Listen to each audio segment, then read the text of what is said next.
Declaro abierta la sesión número 10.000. The 10,186th meeting of the Security Council is called to order. The provisional agenda for this meeting is the situation in the Middle East, including the Palestinian question. The agenda is adopted. In accordance with Rule 37 of the Council's Provisional Rules of Procedure, I invite the representative of Israel to participate in this meeting. It is so decided. I propose that the Council invite the permanent observer of the Observer State of Palestine to the United Nations to participate in the meeting, in accordance with the Provisional Rules of Procedure and previous practice in this regard. There being no objection, it is so decided. In accordance with Rule 39 of the Council's Provisional Rules of Procedure, I invite the following briefers to participate in this meeting. Mr. Ramiz Al-Akbarov, Deputy Special Coordinator for the Middle East Peace Process and United Nations Resident and Humanitarian Coordinator.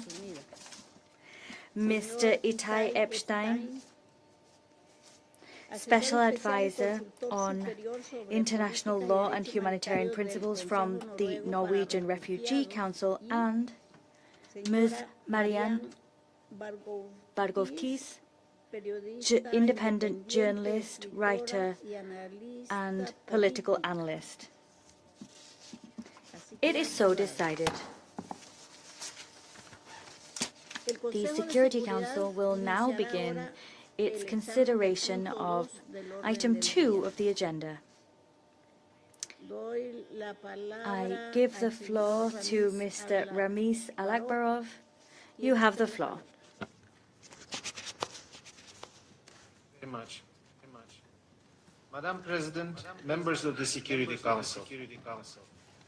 Today's briefing is focused on the Secretary General's quarterly report on the implementation of the Resolution 2334 as circulated to Council members last week. Since the 12th June cut-off date for the written report, the situation across Israel and the occupied Palestinian territory in Gaza and the West Bank, including East Jerusalem, remain volatile. Israeli airstrikes and military operations have continued across Gaza, resulting in further fatalities and bringing the total killed since the ceasefire to over 1,000, according to the Gaza Ministry. Israeli forces continue to expand the scope of their territorial control in Gaza and the extension of areas requiring coordination in humanitarian operations. Israel has said that it currently controls approximately 70% of the Gaza Strip. This encroachment of areas under Israeli control is reducing the space available to civilians. Palestinians in Gaza are concentrated in increasingly limited areas, living amid insecurity and violence. As the Emergency Relief Coordinator briefed this Council on 18 June, since the adoption of the Security Council Resolution 2803, there have been improvements in the humanitarian situation in Gaza.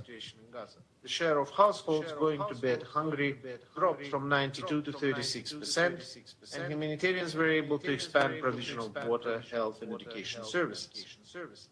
But as Under-Secretary General Fletcher said, Resolution 2803 and the Comprehensive Plan are meant to deliver much more than that, while the needs in Gaza remain immense.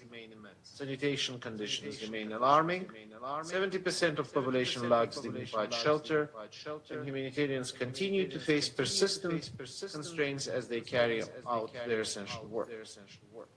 I am deeply concerned by the reports of intimidation in the context of the protests which were planned in Gaza on the 26th June. Civilians must be able to exercise their rights peacefully without fear and must be protected at all times. The legitimate needs, concerns, and aspirations of the people of Gaza must be addressed through the full implementation of the Resolution 2803. This includes the disarmament of Hamas and all other armed groups in Gaza, the withdrawal of Israeli defense forces, and deployment of international stabilization force, the transfer of governance responsibilities to the National Committee for the Administration of Gaza. In coordination with Palestinian Authority, the UN is ready to support the committee in providing critical public services and in laying the groundwork for reconstruction, to restore dignity, improve living conditions, and offer hope for the future. I welcome last week's joint visit to Gaza by Greek Orthodox Patriarch and the Latin Patriarch of Jerusalem. Amid ongoing deprivation and suffering, their visit sends a timely signal of peace, tolerance, and dignity for all. Meanwhile, the situation in the West Bank, including East Jerusalem, continued to deteriorate. Israeli military activity continued in and around the refugee camps in Jenin and Tulkaram in the northern West Bank, resulting in the evacuation and displacement of Palestinian households, including refugee families. This activity, including the reported establishment of an Israeli military post in Jenin, remains especially concerning as it taking place in Area A, which falls under Palestinian Authority's civil and security control. On 17 June, Israeli authorities reportedly approved the expansion of a building used as a yeshiva in Hebron H2 area. The approval followed the transfer of planning authority from the Hebron municipality to the Israeli civil administration, in line with Israeli Security Cabinet decision of 8 February. Yesterday, 28 June, the indemnity waiver issued by the Israeli Ministry of Finance permitting corresponding banking relations between Israeli and Palestinian banks was extended for another 2 weeks until 12 July. On 14 June, President Abbas issued a decree amending the general elections law. Among other changes, the decree increased the number of seats in the Palestinian Legislative Council, lowered the electoral threshold for winning seats, and required the inclusion of at least one woman among every 3 candidates on a list. The decree also committed to hold the presidential elections in 2027. Madam President, allow me to highlight some of the Secretary General's observations from the report on the implementation of Security Council 2334. I reiterate the Secretary General's strong condemnation of the relentless expansion and acceleration of Israeli settlements in West Bank. These developments further entrench the unlawful Israeli occupation and threaten the viability of a fully independent, contiguous, and sovereign Palestinian state. All Israeli settlements and related infrastructure have no legal validity, constitute a flagrant violation of international law, and must cease immediately. I'm deeply concerned by the steps taken by Israeli authorities to implement formal land registration in Area C. There is a serious risk that this decision will facilitate further settlement expansion and entrenchment of the unlawful occupation. I'm also concerned by broader measures aimed at deepening Israeli administrative and territorial control of the West Bank. Along with the threat of annexation, which have no legal validity, these actions are steadily transforming geographical and demographic realities across the West Bank and further undermining the prospects for the two-state solution. The escalating violence and tensions in the West Bank are highly concerning. I condemn all violence against civilians, including acts of terror. I echo Secretary General's deep concern over persistent and intensifying settlers' attacks. I also remain deeply concerned by ongoing attacks by Palestinians against Israelis. All perpetrators must be held accountable. I also reiterate Secretary General's alarm over the scale of displacement of Palestinians in the West Bank. Settler violence, access restrictions, demolitions, and prolonged security operations have resulted in the largest displacement crisis in the West Bank since 1967. I'm appalled at the numerous instances in which officials glorified violence and engaged in dangerous provocation, incitement, inflammatory language. All incitement to violence must stop immediately. I share the Secretary General's concern over the growing threats to the status quo at the holy sites in Jerusalem. I reiterate that the status quo must be respected and upheld, in line with the special and historic role of the Hashemite Kingdom of Jordan. I echo the Secretary General in condemning in strongest terms the Israeli authorities' decision to establish military facilities at the UNRWA Sheikh Jarrah compound in East Jerusalem. I urge the government of Israel to rescind this decision and immediately return to the United Nations the UNRWA Sheikh Jarrah compound. I also urge member states to continue to politically support and financially sustain UNRWA. Despite the ceasefire announced 8 months ago, Gaza still faces profound uncertainty and immense human suffering. I condemn the continued killing and injury of civilians in Gaza, including women and children. I'm particularly concerned by recent increasing calls for resumption of widespread hostilities in Gaza. This would be disastrous for the Palestinian people of Gaza, for Israelis, and for the entire region. I reiterate the Secretary General's deep concern over the humanitarian situation in Gaza. I call on all parties to facilitate the full, rapid, and unimpeded passage of humanitarian assistance. Provision of humanitarian aid must never be used as a bargaining chip. I welcome the continued commitment of the international community to supporting the Palestinian Authority and advancing concrete steps towards the realization of the two-state solution. I urge the international community to continue supporting the Palestinian Authority to strengthen its government capacity, implement reforms, and address its fiscal challenges as it prepares to reassure its full responsibilities in Gaza in line with the UN Security Council Resolution 2803. I join the Secretary General in reiterating the strong commitment to supporting Palestinian and Israelis in ending the occupation and resolving the conflict in line with international law, relevant United Nations resolutions, and bilateral agreements in pursuit of the vision of the two states. Israel and a fully independent, democratic, contiguous, viable and sovereign Palestinian state of which Gaza is an integral part, living side by side in peace and security in a secure and recognized border on the basis of the pre-1967 line, with Jerusalem as the capital of both states. Madam President, and thank you and the members of the Council for your attention.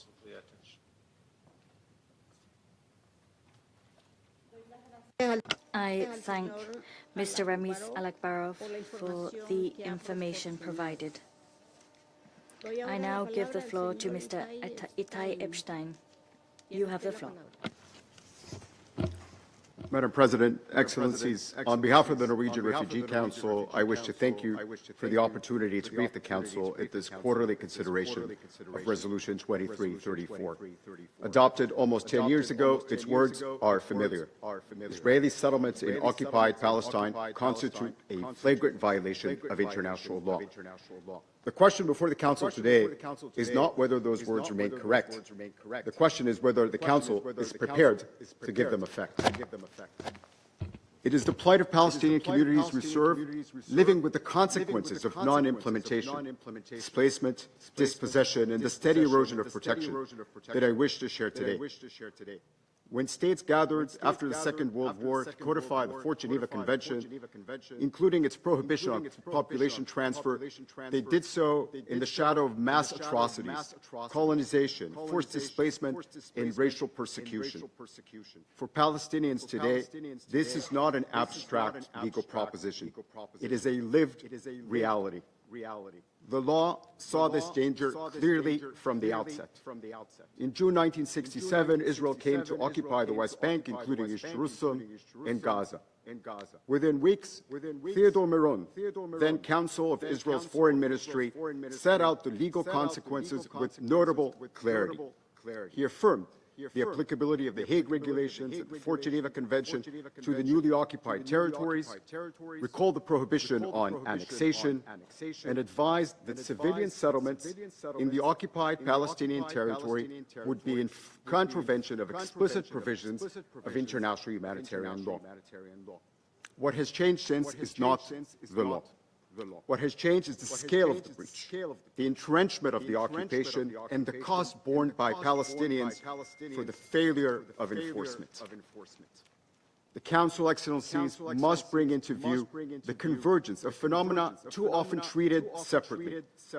Settlement expansion and settler violence, demolitions and displacement, obstruction of humanitarian relief, and denial of essential services, and the fragmentation of Palestinian governance. Together, they create a system of coercion. Since January 2023, 117 Palestinian communities have experienced full or partial displacement linked to settler attacks and related access restrictions.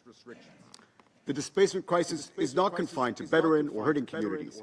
More than 33,000 Palestinians have been displaced from Jenin, Tulkarm, and Nur Shams refugee camps and surrounding areas. As we have just heard, OCHA has described this as the largest and longest displacement crisis in the West Bank since 1967. The figures matter because they confirm the pattern.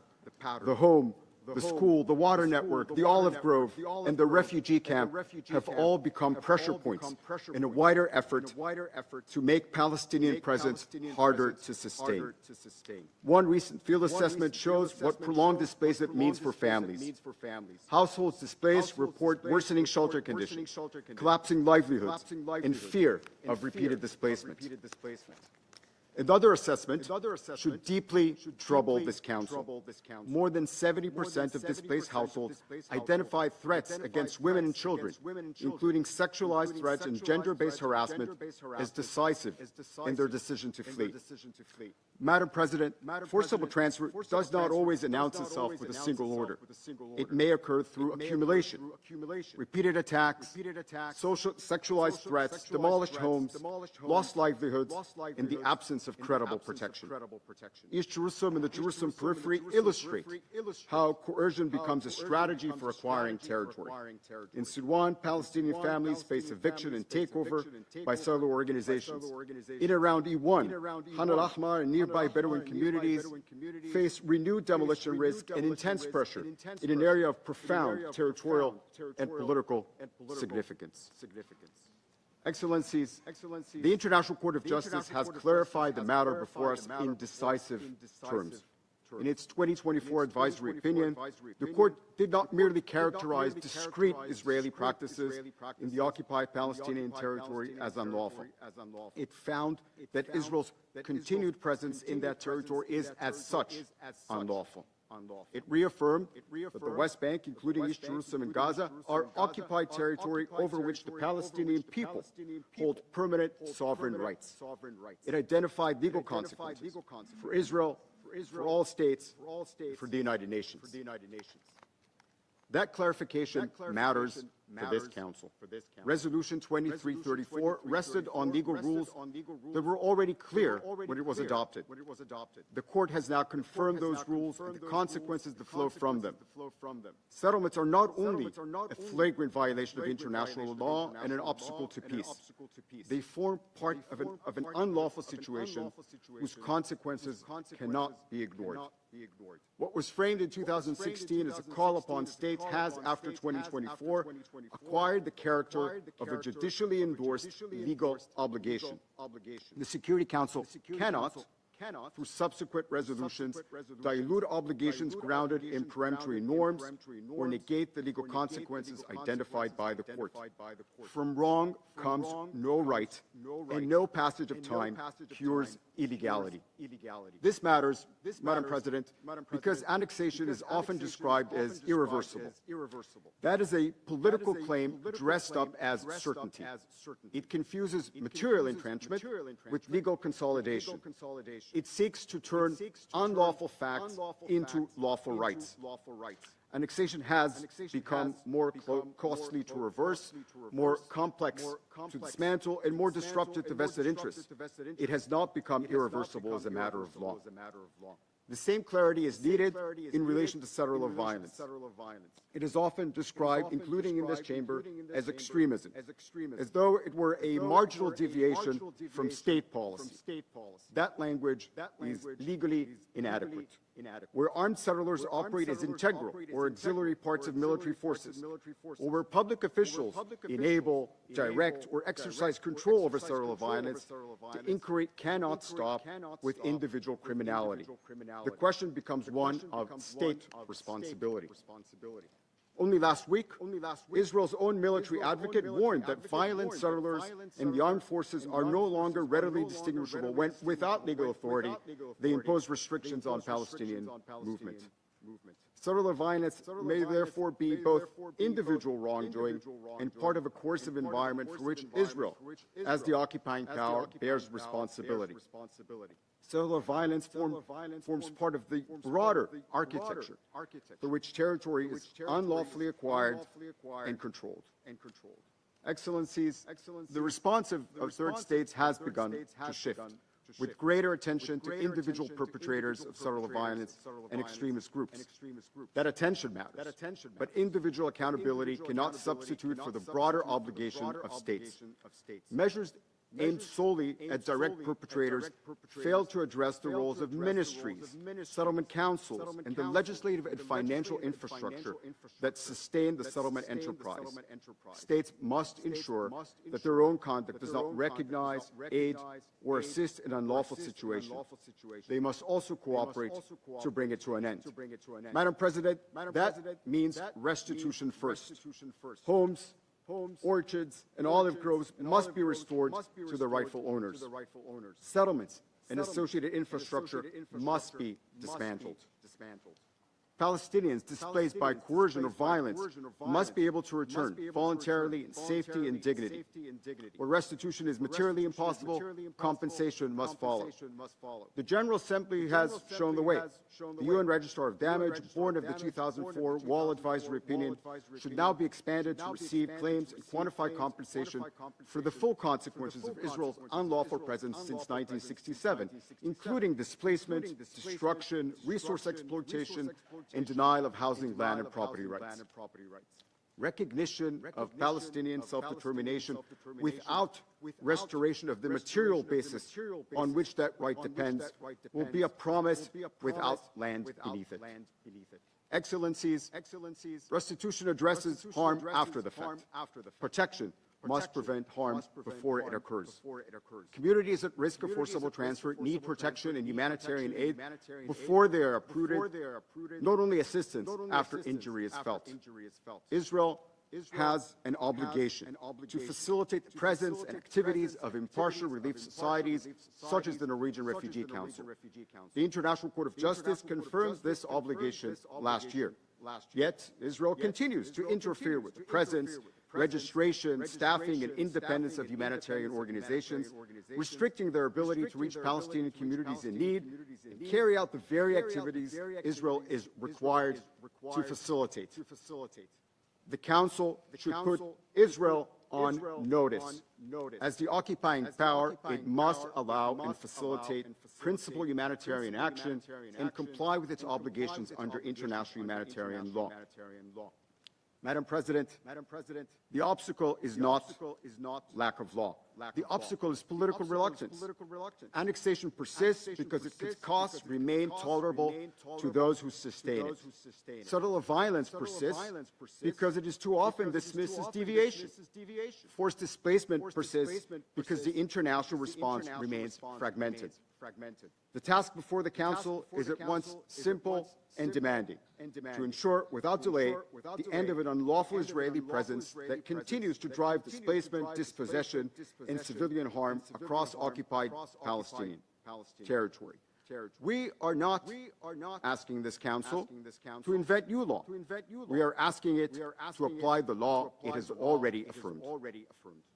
Excellencies, the late Benjamin Ferencz, the last surviving prosecutor of Nuremberg, reminded us that there could be no peace without justice, no justice without law, and no meaningful law without a forum to decide what is just and lawful.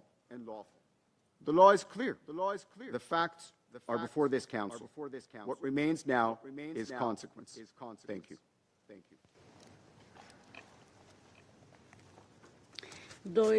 I thank Mr. Epstein for his briefing. I now give the floor to Ms. Miriam Barghouti. You have the floor. Thank you, Madam President.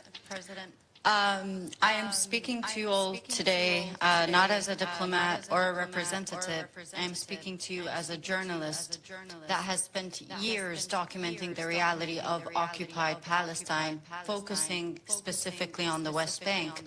So I come here before you with testimonies and firsthand witnessing of voices and lives that are rarely allowed to enter these chambers except as statistics. For Palestinians, the reality is not a political dispute.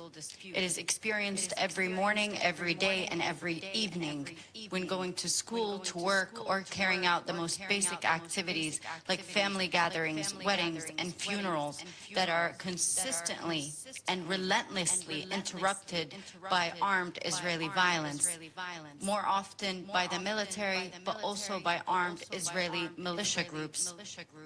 It is a reality of navigating military checkpoints where we are seeing an increase not just in military violence, but violence from armed Israeli militias that are not even bound to the chain of command of the army.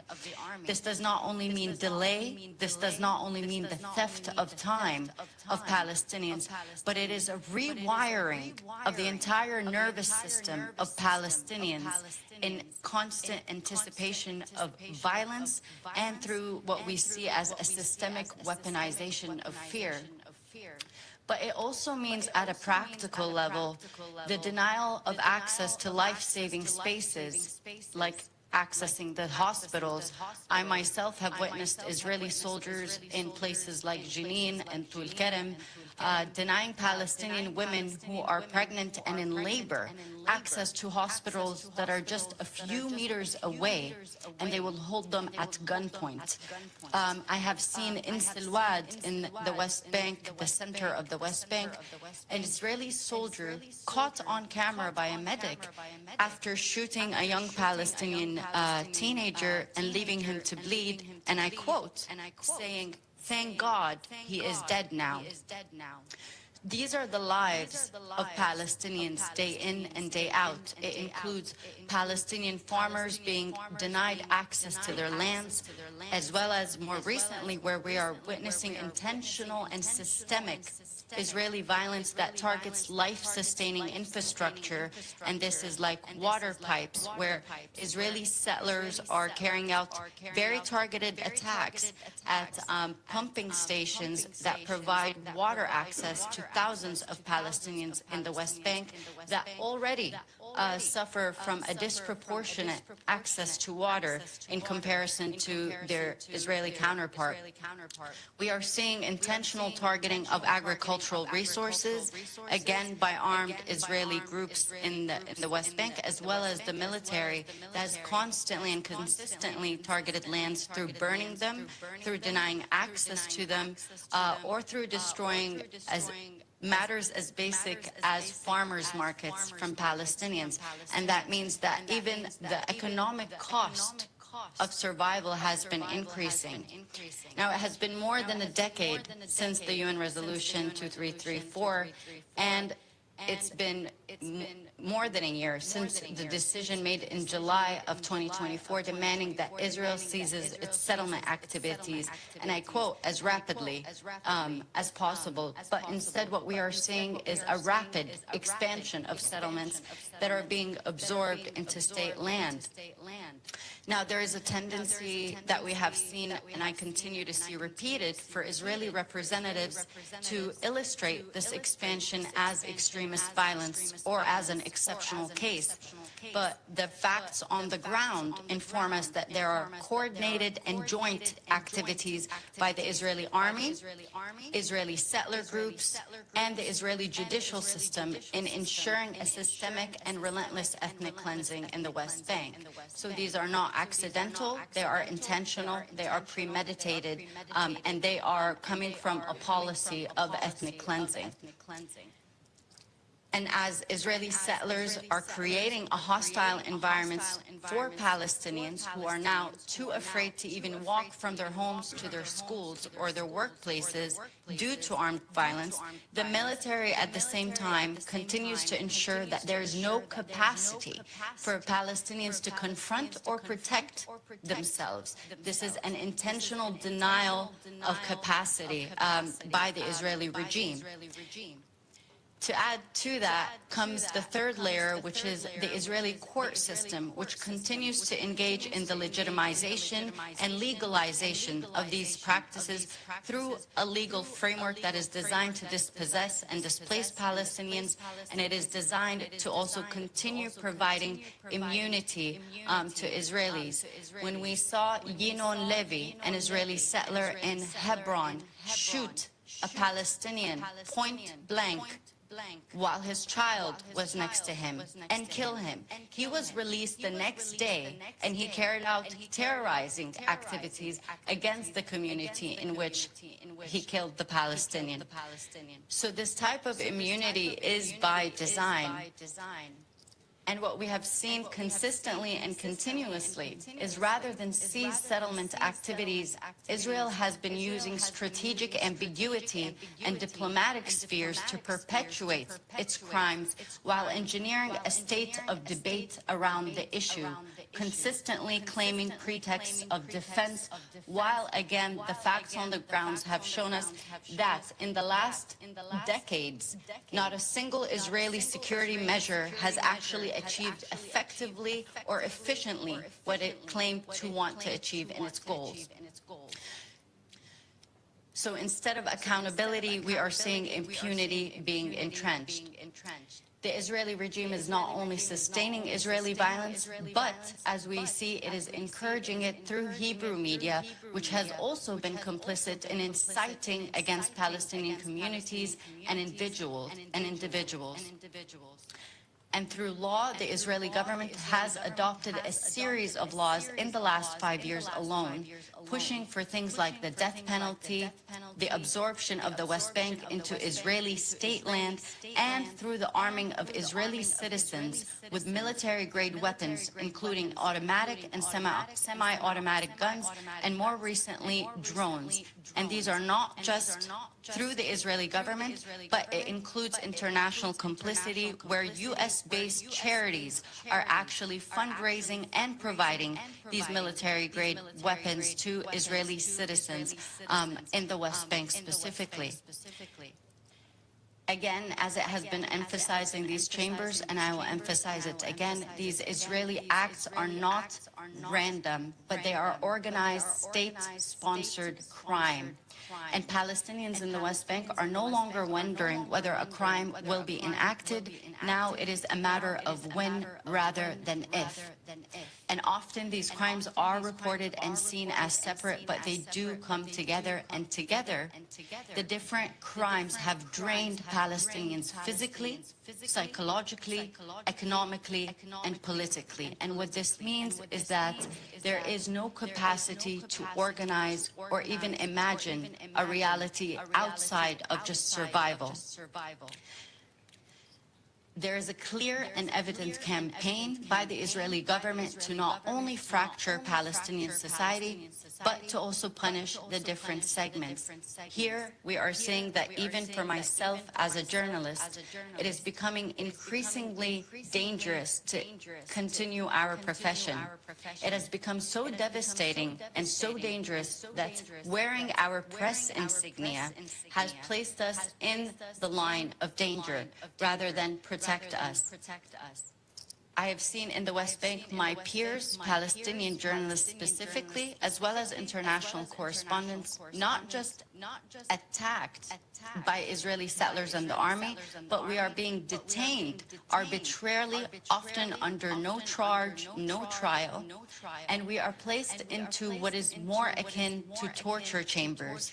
I have seen several of our peers recently released from Israeli detention from areas like Jenin, north of the West Bank, and Ramallah in the center, come out with skin diseases and are more bone than flesh due to to a systemic starvation operation being carried out by the Israeli government against Palestinians. And they are sustaining injuries that have impacted the quality of their lives long term. At the same time, we are seeing targeted attacks on Palestinian medical personnel, where doctors are being intentionally detained and medics are being held up from reaching injured persons. But in the last 2 years specifically, we're seeing less injuries from the Israeli army and more of kill shots. So if you observe the medical records, and this has been well documented, a lot of the shots Palestinians are sustaining at the hands of armed Israelis and the Israeli army are to the head and to the chest. These are not intended to quote-unquote neutralize, as we have seen in Israeli English-based media, but they are intended to kill. And we need to stop sanitizing this violence, because that is what that language has done. And we have seen it repeated in these chambers, which are meant to emphasize justice. Now, what all of this means is that on the ground there is a war being waged on a community that is depleted of socioeconomic and medical capacity to, at a very bare minimum, just stay alive. We are seeing territorial continuity being dismembered, and that is not only a threat to a potential viable solution for Palestinian self-determination, but at the practical and intimate level, it is denying Palestinians access to each other. And this is dangerous, because if we approach it holistically, we see that Israel is taking measures to ensure that Palestinians do not exist as a collective population, but exist in certain controlled pockets. This is why what we see in the West Bank should not only be seen as an issue of settlements or settler violence, but as ethnic cleansing and a strategy of obliterating an entire people while replacing them real time. For decades, we Palestinians and international scholars, as well as humanitarian missions, have documented and reiterated the reality. And while I cannot brief you exhaustively in these few minutes, the Council has access to plenty of evidence to recognize and realize the reality on the ground. If the purpose here is to learn, then I believe ignorance cannot be claimed at this point. But if the purpose is to move in enforcing justice and international law, then it must begin with a conversation on accountability. Because to continue forcing Palestinians to risk their lives to document the violence enacted against them for an activity of pretend justice, then this is also exploitive and it is criminal.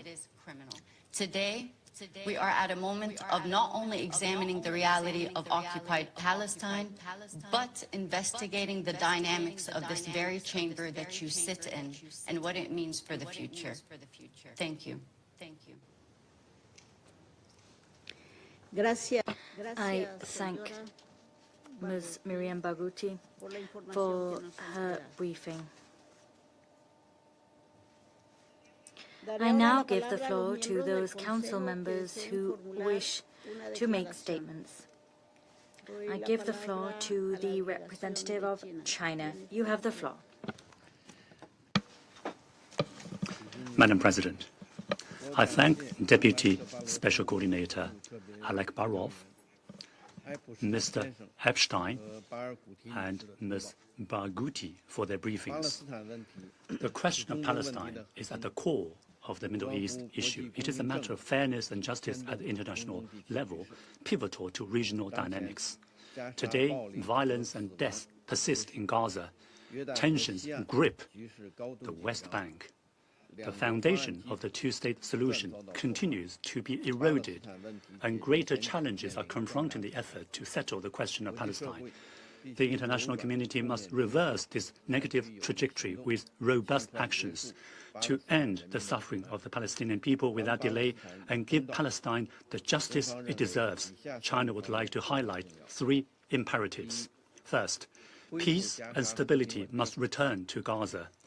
The ceasefire agreement has not yet brought true peace, as bombings and strikes by Israel continue and its military occupation is being expanded, which have caused over 1,000 deaths among Gazans since, on average, one child is killed per day. The humanitarian crisis in Gaza is dire. Essentials for survival are in short supply, and sanitary conditions appalling, with over 2 million people struggling to survive amid the ruins.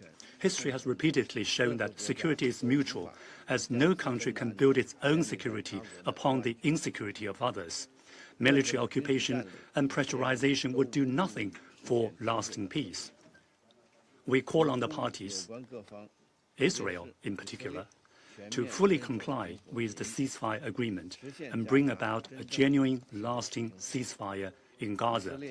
Israel must fulfill its obligations under international humanitarian law as the occupying power, lift restrictions on humanitarian access, and support and secure aid deliveries by humanitarian agencies such as UNRWA. Second, tensions in the West Bank must be de-escalated and brought to an end. Despite strong appeals from the international community, tensions in the West Bank continue to grow.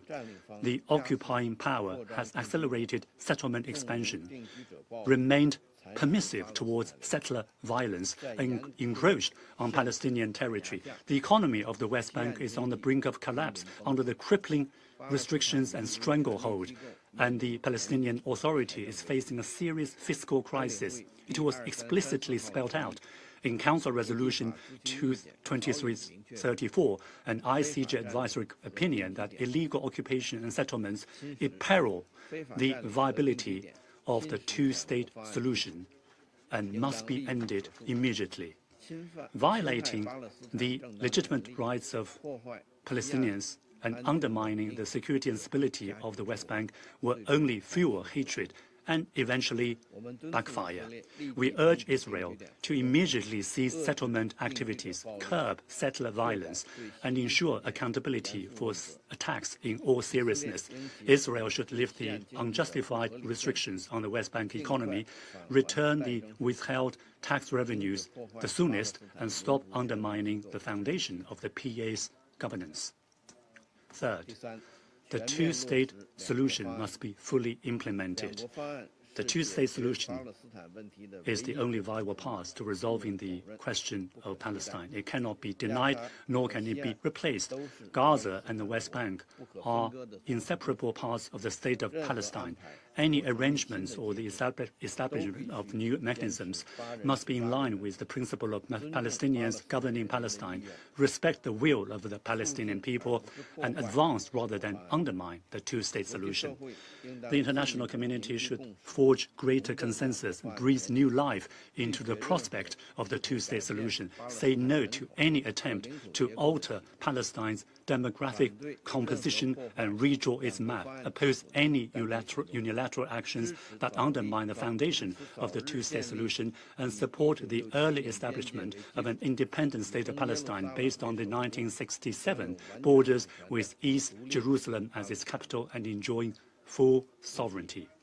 President, the question of Palestine has persisted for decades. Though the fundamental framework for a solution was put in place long ago, the path to peace lies right beneath our feet. What is needed is political resolve and courage. War cannot go on forever and must give way to mutual understanding and mutual trust sooner rather than later. We call on the parties to prioritize the well-being of the Palestinian people and the peace and stability in the Middle East, working together to achieve a comprehensive, just and lasting solution to the question of Palestine without further delay. China remains committed to keeping up her tireless efforts to this end. I thank you, President. I thank the representative of China for that statement.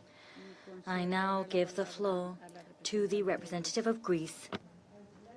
Deputy Special Coordinator Ramis Alakbarov for his briefing, as well as Mr. Itai Epstein and Ms. Mariam Barkoutis for their remarks. Madam President, Greece was an early supporter of the Comprehensive Plan for Gaza, subsequently enshrined in Security Council Resolution 2803. The first phase of the plan marked a welcome step forward with early positive results. What is needed now is collective determination to translate progress into lasting impact. As ASG Tom Fletcher reminded us only days ago, the humanitarian reality on the ground remains catastrophic. We note, alongside Mr. Al-Akbar, the visit of the Greek Orthodox Patriarch and Latin Patriarch to the Strip, a small ray of hope amidst an unimaginable, difficult reality. While some progress has been achieved, the gap between needs and delivery remains wide and deeply concerning. Aid entering Gaza, including food of high nutritional value, is insufficient. Restrictions on critical dual-use equipment continue to impede relief efforts. Housing, medical evacuations, and healthcare services have yet to reach the levels required to address the immense needs of the civilian population. We call for the unimpeded delivery of humanitarian aid at scale, as well as for the opening of additional crossings across the Strip. Hamas and all armed groups must urgently and fully disarm, and we support Mr. Mladenov's sustained efforts towards this goal. At the same time, it is critical to implement early recovery projects in the entire Gaza Strip. Greece is ready to take part in discussions regarding the Horizon Fund so as to ensure a coordinated, transparent and impactful recovery effort, in close coordination with the Palestinian Authority. We look forward to the Palestine Donor Group meeting in Brussels in a few weeks. We anticipate the NCAC's timely statement, as well as the deployment of the vetted Palestinian police forces and of the International Stabilization Force in Gaza. Despite operating in extraordinary dangerous conditions, humanitarian workers continue to deliver life-saving assistance.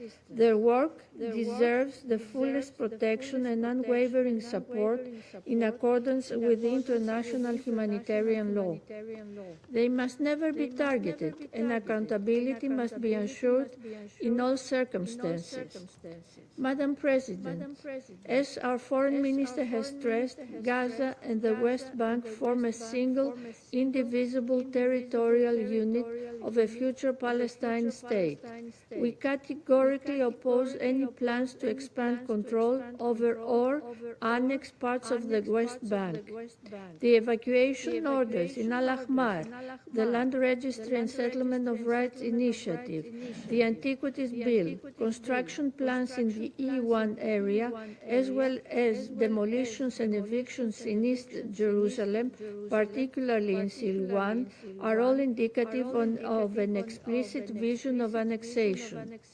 Equally, the protection of historical, archaeological, or religious heritage cannot become a pretext for large-scale land appropriation. We call for an immediate reversal of these trends. They run counter to international law, contrary to Resolution 2334, and steadily erode the foundations upon which a negotiated settlement toward the two-state solution must be built. Of equal concern is the sharp and unprecedented rise in settler violence targeting Palestinians, including Christian communities.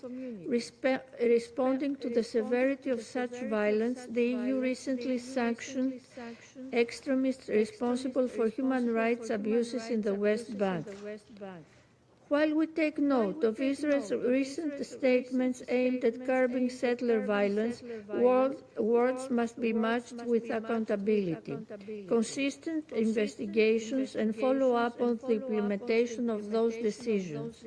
Furthermore, we reiterate our call for unhindered access, the preservation of and respect of the status quo of the holy sites in Jerusalem, an issue of profound importance for interfaith coexistence.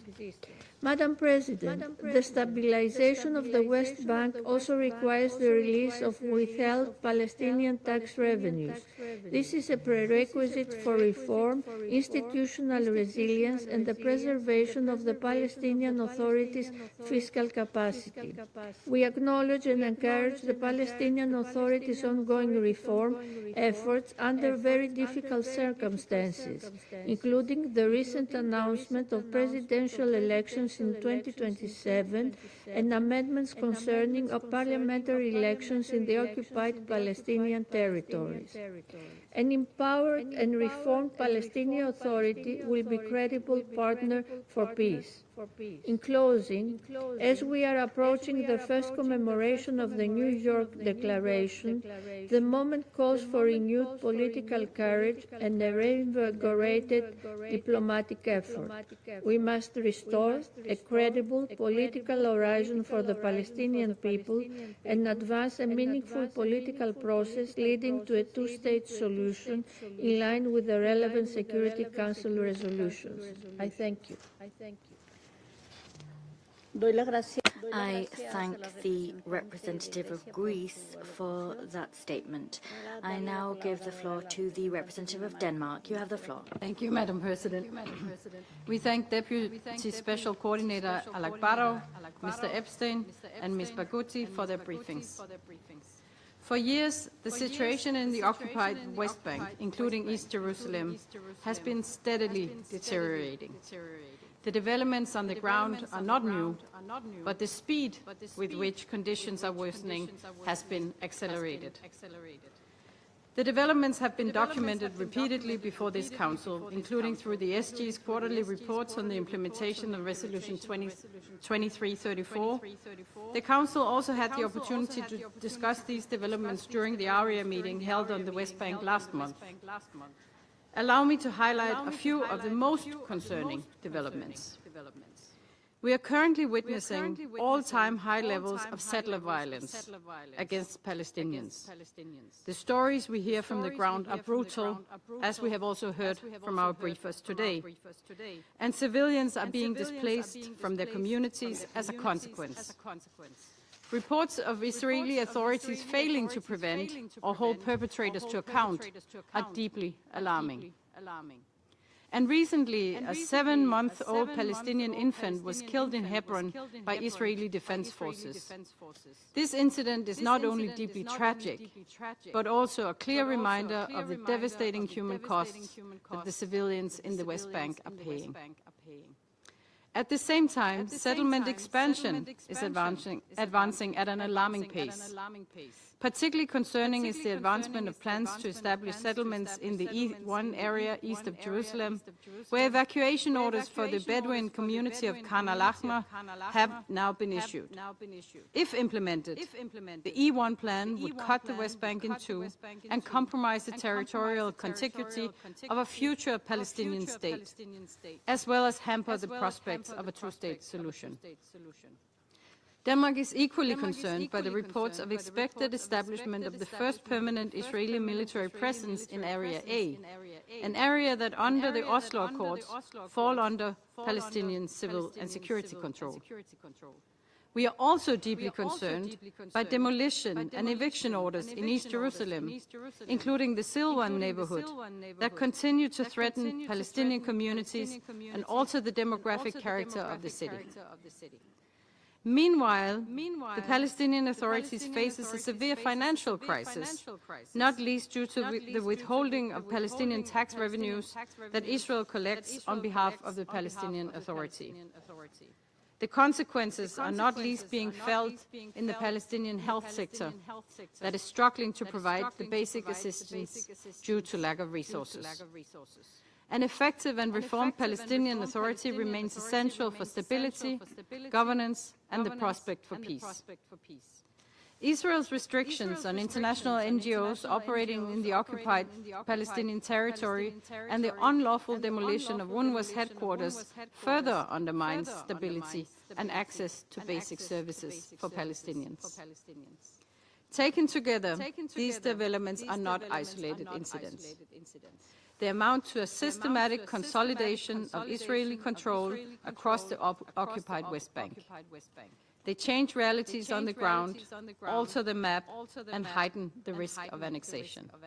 This trajectory must be reversed. All settlement expansions must be halted immediately, and any attempt at de facto annexation prevented. We reiterate that Israeli settlements in the West Bank are illegal under international law. Accountability for settler violence must be ensured, and we call on Israeli authorities to hold perpetrators to account. With strong Danish support, the European Union has introduced sanctions against extremist Israeli settlers and organizations responsible for serious and systematic human rights abuses against Palestinians. Security Council Resolution 2334 must be fully implemented. Palestinian tax revenues must be transferred without delay, and the Palestinian Authority must continue its reform efforts. In this regard, Denmark welcomes the announcement to hold presidential elections. Madam President, Denmark's position is clear. Israel's legitimate security concerns must be ensured, but crushing all possibilities for a Palestinian state through illegal settlements, settler violence, and financial suffocation is not an acceptable way forward. Lasting security cannot be separated from the two-state solution as chartered in the New York Declaration. It remains the only viable option for long-term peace and security. I thank you.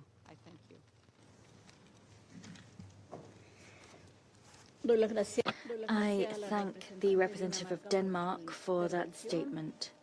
I now give the floor to the representative of the Democratic Republic of the Congo. You have the floor. Madam President, the Democratic Republic of the Congo thanks you for convening this meeting and expresses its gratitude to the Deputy Special Coordinator for the Middle East Peace Process,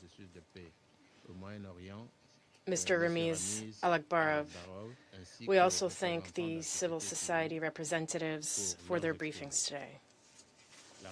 The Democratic Republic of the Congo remains deeply concerned by the persistent deterioration of the situation in the occupied Palestinian territory, particularly in the West Bank, including East Jerusalem, as well as by the fragility of the ceasefire in the Gaza Strip.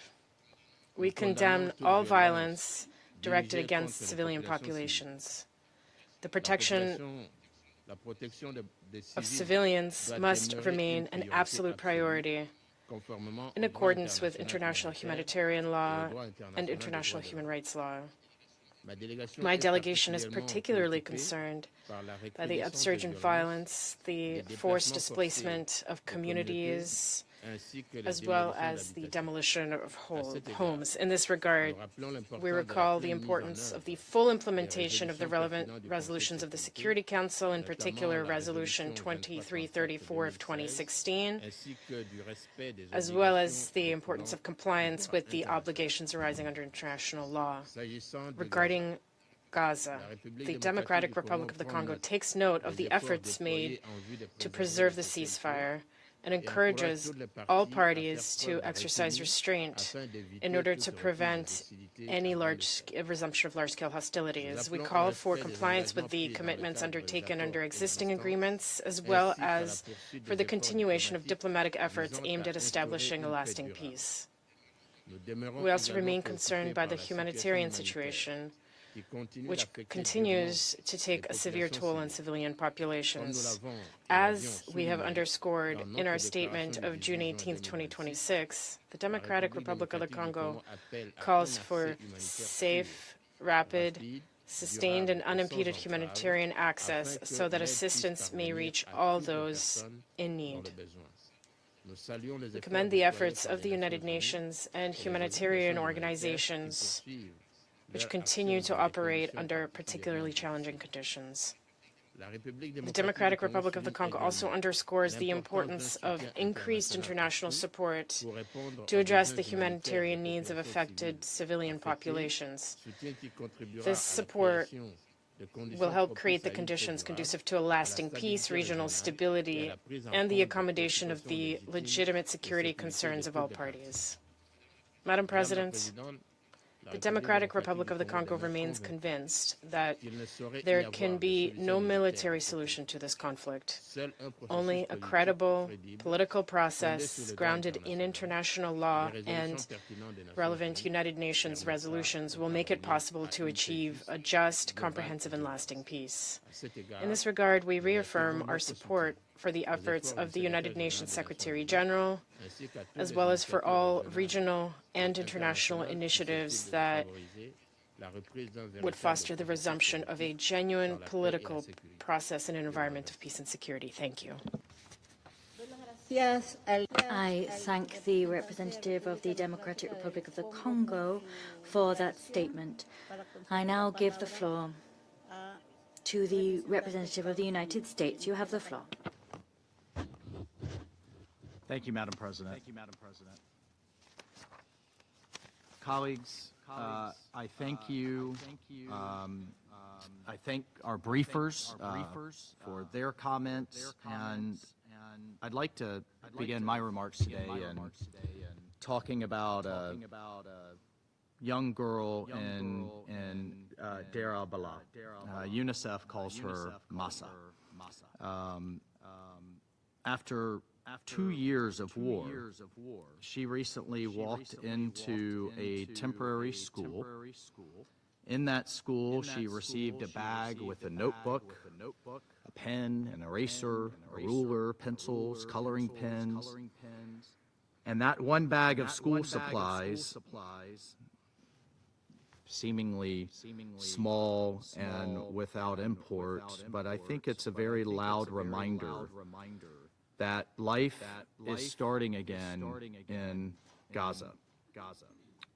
And colleagues, we continue to have a choice on this council and in the international community if we want children like Massa to inherit a new generation of classrooms, if we want her to have a brighter future, or will she inherit more tunnels, more rockets, more bombs, more war? Will she and her brothers be made to carry arms for Hamas, to hate their neighbors? Is that what they're going to be taught in school with those new school supplies? Or will they be allowed to learn basic reading, writing, and arithmetic and have a dream of a better future? We must turn this ceasefire, as imperfect as it is,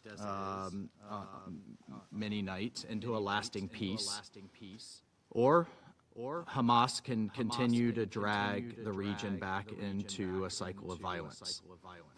But as we've said here month after month, Hamas cannot remain armed. That's the end of story, period. Hamas's demilitarization is at the heart of President Trump's peace plan, which was endorsed by this Council in Resolution 2803. I want to thank the mediators, particularly Turkey, Egypt, and Qatar, for their ongoing efforts. Negotiations are happening as we speak to convince Hamas that there is no armed future in its terroristic ruling of Gaza, and that the only way the peace plan will move forward is if they disarm. And I have to admit, as an aside, domestically here in the United States, I did not think I would see former Secretary Hillary Clinton's endorsement of this peace plan, which she recently endorsed in an op-ed as the only viable option forward for any kind of peaceful future for Gaza. She called President Trump's Gaza plan the, quote, only game in town. And she agreed that it all starts with Hamas disarming. As we all know, they started this war with the October 7th massacre. They've hidden behind civilians. They've abused schools and hospitals. They've stolen and blocked aid. They've turned literally years worth and hundreds of kilometers worth of concrete, fuel, generators, international aid that should have been used to rebuild Gaza into the most sophisticated military tunnel network the world has seen in recent memory, and kept the people of Gaza and Hamas's hostages shackled from below. So demilitarization must include the irreversible destruction of all military terror and offensive infrastructure, including tunnels and weapon production facilities. Demilitarization should be carried out through a phased, internationally verified process, which the High Commissioner has laid out before this Council. But let's not kid ourselves. They do not get to negotiate. Hamas does not get to negotiate its way into keeping a terrorist army. And I think it's worth highlighting some of the recent UN reporting, which frankly has not often been objective, but in this case, surprisingly, the UN Independent International Commission of Inquiry examined the killings and acts of bodily and mental harm and documented Hamas-affiliated forces committing serious abuses against Palestinians in Gaza, framing some as war crimes. The Commission identified hundreds of individual cases of executions, severe physical violence by Palestinian armed groups, again, primarily Hamas-affiliated, in Gaza between 2024 and this year, 2026. The acts included summary extrajudicial executions, kneecapping, which is bone breaking with metal pipes or cement bricks, beatings, maiming, rape, torture. Some involved public executions. They specifically highlighted 2 incidents killing 11 men and publicly torturing Palestinians in places like the Nasser Medical Complex. Many of these punishments were made public in an effort to terrorize the population of Hamas, and crowds were made to watch the executions, including children. According to the report, these acts amount to war crimes, murder, and torture. Unfortunately, aside from this report, I've been monitoring the comments today. I haven't heard any mention of it today. I haven't heard any mention of it in mainstream media in the United States, and barely a mention abroad. Separately, just this past week, as Gazans and Palestinians protested Hamas's, according to the UN, war crimes, public executions, torture, they were subject to an intimidation campaign by Hamas. Hundreds still turned out to protest this rule. Easily would have been thousands, but this industrial scale campaign of terror, intimidation, interrogation, and blackmail against thousands of Gazans that we just saw unfold over the last few weeks, again, as they were planning to demonstrate against Hamas's rule, its violent authoritarian rule. Families were threatened. People were placed under house arrest. The Al-Qassam brigades, again, the same ones responsible for October 7th, were fully mobilized, using hospitals, using schools as police stations. Barely a mention. And as for the UN and many major NGOs, silence. I barely saw coverage of the people of Gaza once again, having the courage to rise up against this abuse. Colleagues, just a few more things by way of update. We now have, for the International Stabilization Force, again, authorized by 2803, Morocco, Kosovo, Albania.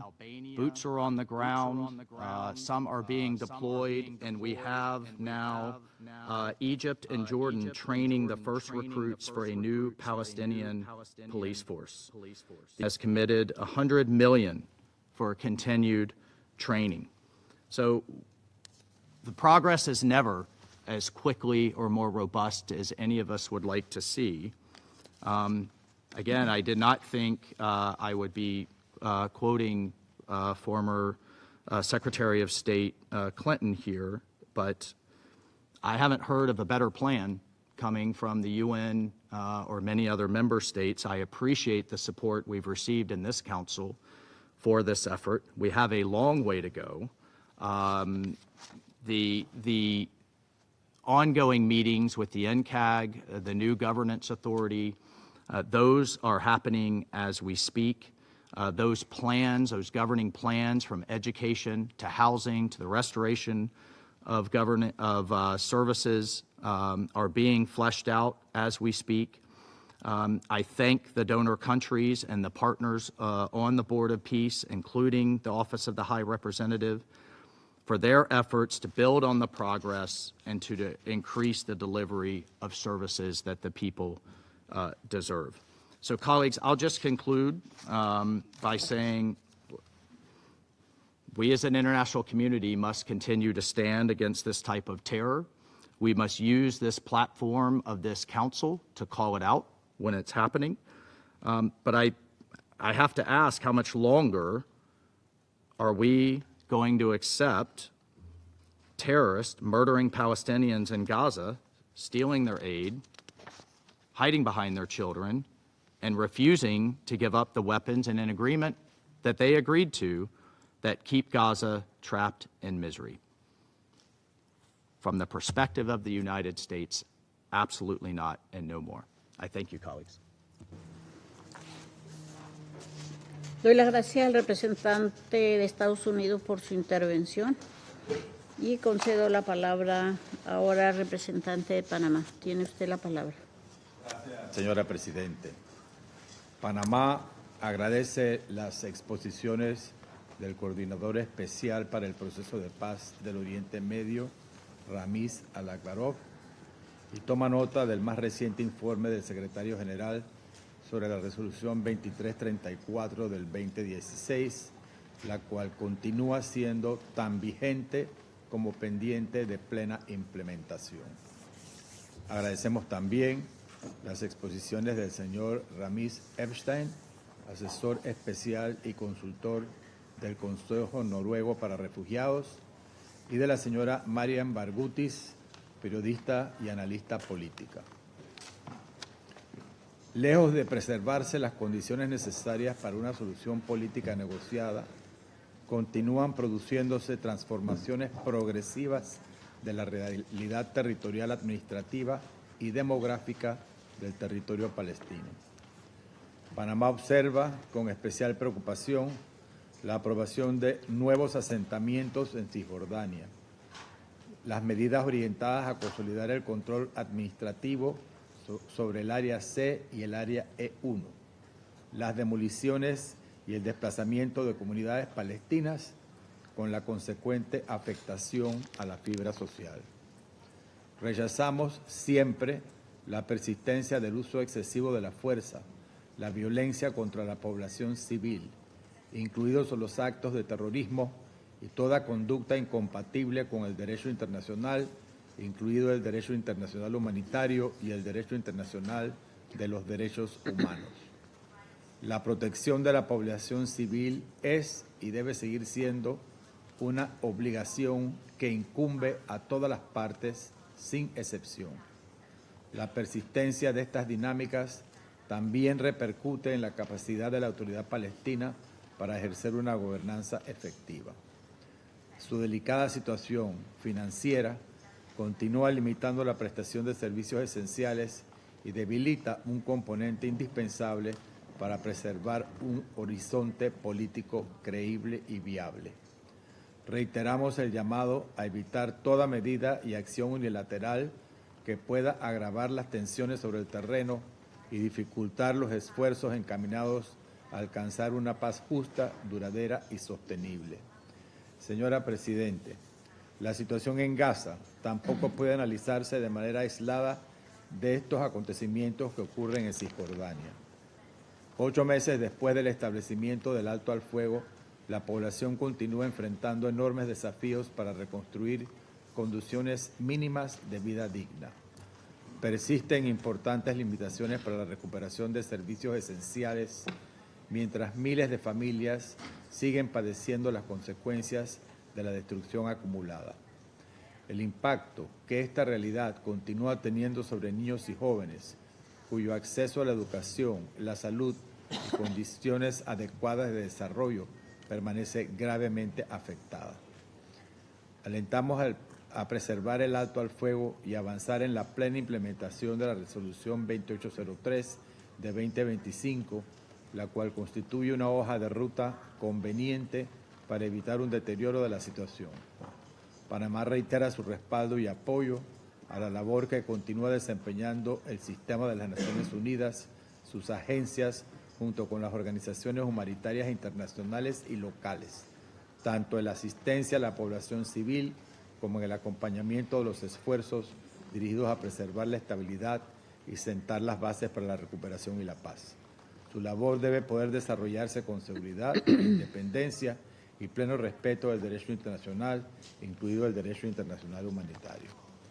Por ello, insistimos en el llamado a garantizar la protección del personal humanitario, así como de sus instalaciones y bienes, y facilitar un acceso pleno, seguro, rápido y sin trabas de la vital asistencia humanitaria a quienes la necesitan. Señora Presidente, Gaza y Cisjordania forman parte de una misma entidad política y territorial. La estabilidad de una depende inevitablemente de la otra. Por ello, cualquier esfuerzo encaminado hacia una paz duradera deberá abordar ambos territorios de manera integral, preservando su continuidad territorial, fortaleciendo a una autoridad palestina reformada y evitando medidas unilaterales que continúen alejando las perspectivas de una solución política negociada que permita a israelíes y palestinos vivir en paz, seguridad y dignidad. La plena implementación de la Resolución 2334 de 2016 y otras sigue siendo indispensable para preservar las condiciones que hagan posible ese objetivo común. Muchas gracias. Agradezco al delegado de Panamá por su alocución y conceder la palabra ahora al Reino Unido. Tiene usted la palabra. Thank you, President. I thank Deputy Special Coordinator Alakbarov, Mr. Epstein, and Ms. Barghouti for their powerful briefings today. President, the United Kingdom is clear that a two-state solution remains the best way to bring lasting peace to the region and end the cycle of violence that has scarred generations of Palestinians and Israelis. As we've said numerous times in this Council, the implementation of President Trump's comprehensive peace plan, endorsed by Resolution 2803, is an important step forward towards ending that violence. Both sides must meet their commitments, with Israel removing restrictions on humanitarian aid and Hamas decommissioning its weapons. Today, we focus on the West Bank, where Israel's policies are eroding the prospects for peaceful coexistence, and I will highlight three areas. First, settlement expansion continues in violation of Resolution 2334, including the E1 project that aims to cut the West Bank in half and separate East Jerusalem. This is accompanied by demolitions, evictions, and the displacement of Palestinian communities. In early June, we saw the approval of over 2,000 settlement housing units across the West Bank, bringing the total approved this year to over 6,000. On June 24, Israel declared another 465 dunams of private Palestinian land as state land to make way for a settlement outpost. My Prime Minister has been clear that we categorically oppose expansion of settlements which are a violation of international law. We join this Council in rejecting any attempt at annexation. Second, as we've heard today from the briefers, violence and lawlessness on the ground remain alarming. According to the UN, there have been an average of 6 attacks every day against Palestinians in the West Bank since the start of 2026. The Secretary-General's recent report highlighted the staggering rise in attacks by settlers on Palestinian children, reportedly often supported by Israeli security forces. On 17 June, extremist settlers launched arson attacks on 2 mosques. These are not isolated incidents, but coordinated attacks on civilians, livelihoods, and religious sites facilitated by a culture of impunity. The government of Israel must uphold its obligations under international law and take urgent steps to halt this violence and hold those responsible accountable. The UK, alongside partners, has imposed sanctions on individuals and entities that finance and enable settler violence. And as my Foreign Secretary has made clear, we stand ready to take further action if the government of Israel does not take urgent steps to address the situation on the ground. Third, economic conditions in the West Bank are deteriorating sharply. Israel has withheld over $5 billion of Palestinian revenues, placing severe strain on the Palestinian Authority and its ability to sustain essential services, particularly healthcare and medical supplies. The government of Israel also continues to attack and undermine Palestinian financial institutions, which risks undermining economic stability more broadly, with consequences for livelihoods and regional stability. So, President, to return to where I started, this Council has given its support to the Comprehensive Peace Plan for Gaza. We cannot allow progress towards peace to be undermined by this deeply concerning trajectory in the West Bank. We must redouble efforts to stabilise the West Bank and inject renewed momentum into implementation of Resolution 2803 in Gaza. Both Israel and Hamas must meet their commitments. These are essential steps towards a just and lasting peace in which Israelis and Palestinians can live in security and dignity. I thank you.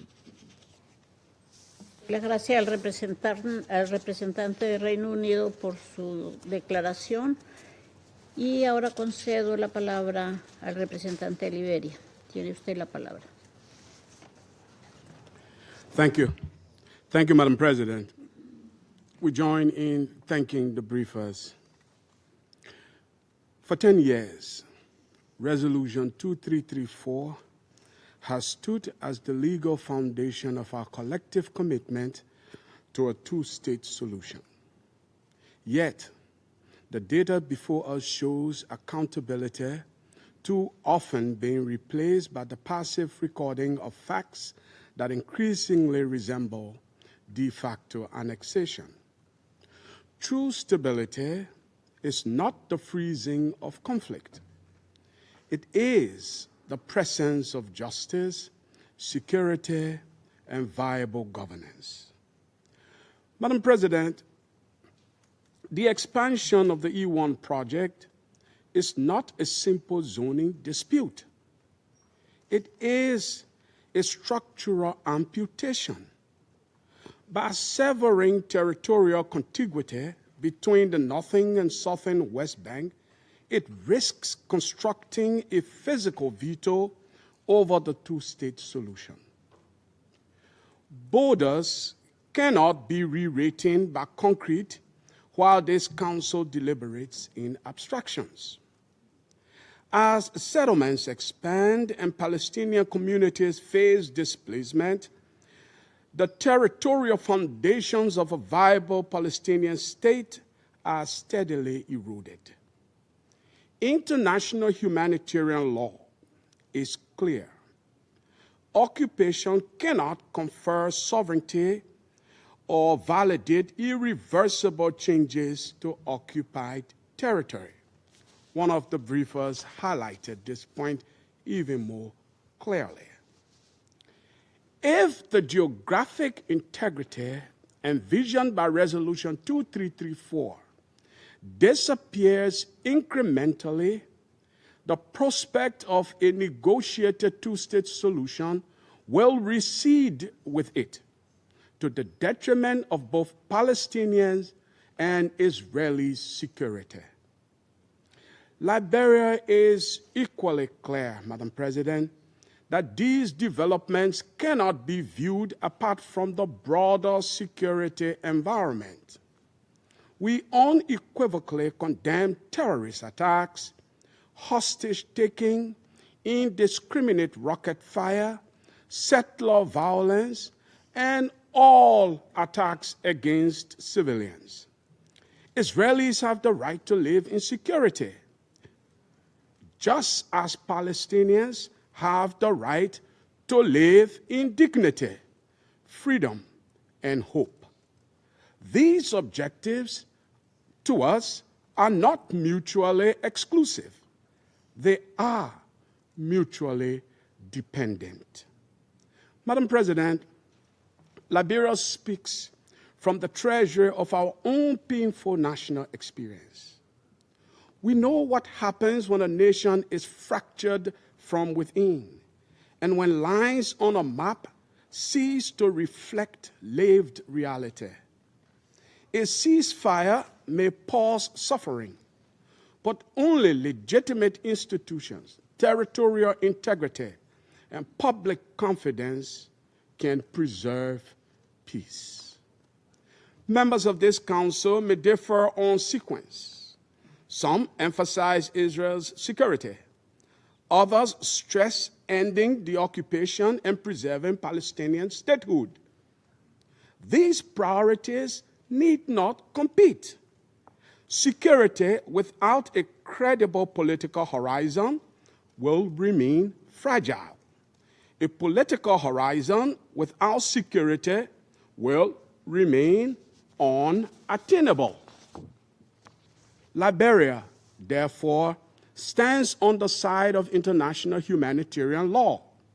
We support the Palestinian Authority reassuming its legitimate, unhindered responsibilities across Gaza and the West Bank, backed by urgent revitalization rooted in legitimacy, accountability, service delivery, administrative and security capacity, which also must include freedom of movement and sustained international support. Madam President, to bridge divisions in this chamber and preserve the framework for peace, Liberia calls on this council to unite behind three practical imperatives.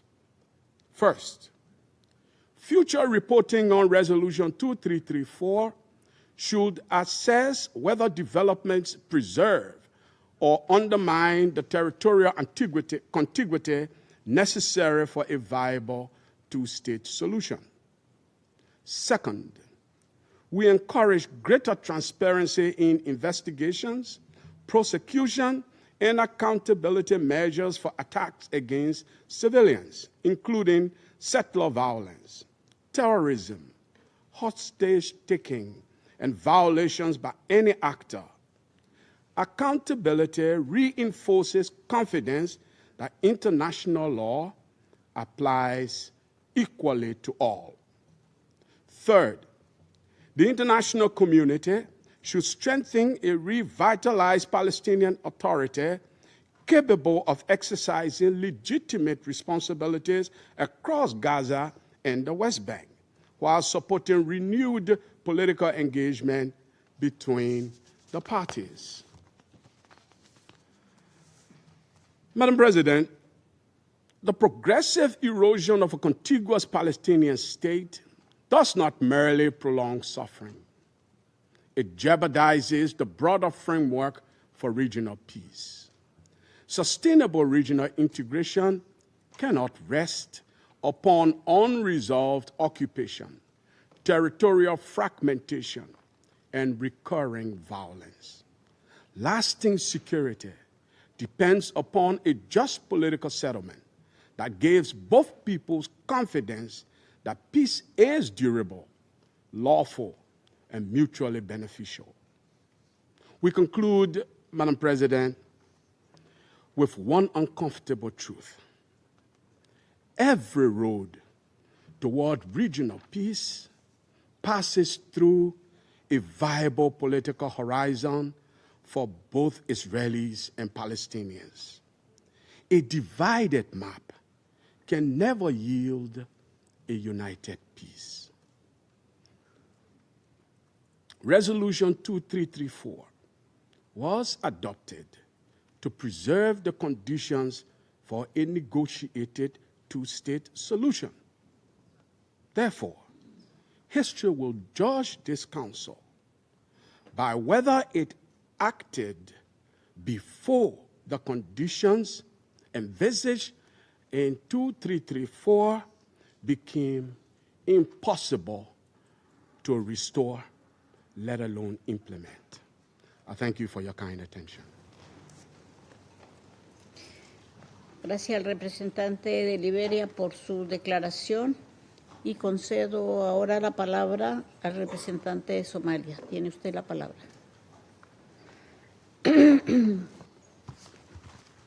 Madam President, I thank Deputy Special Coordinator Al-Akbarov and Mr. Epstein and Ms. Barghouti for their sobering briefing. Nearly 10 years after the adoption of Resolution 2334, the findings contained in the Secretary General's report are deeply alarming. Instead of a halt to settlement activity, we continue to witness its acceleration. Instead of preserving the viability of the two-state solution, we are witnessing systematic measures to undermine it. Instead of de-escalation, we are witnessing increasing violence, dispossession, displacement, humanitarian restriction, and above all, the entrenchment of an unlawful occupation. These actions are not isolated developments.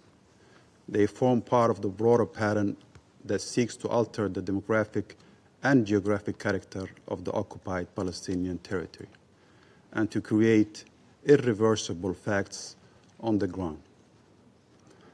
Somalia reiterates that all Israeli settlements in the occupied Palestinian territory, including East Jerusalem, are illegal under international law and constitute a flagrant violation of Security Council Resolution 2334.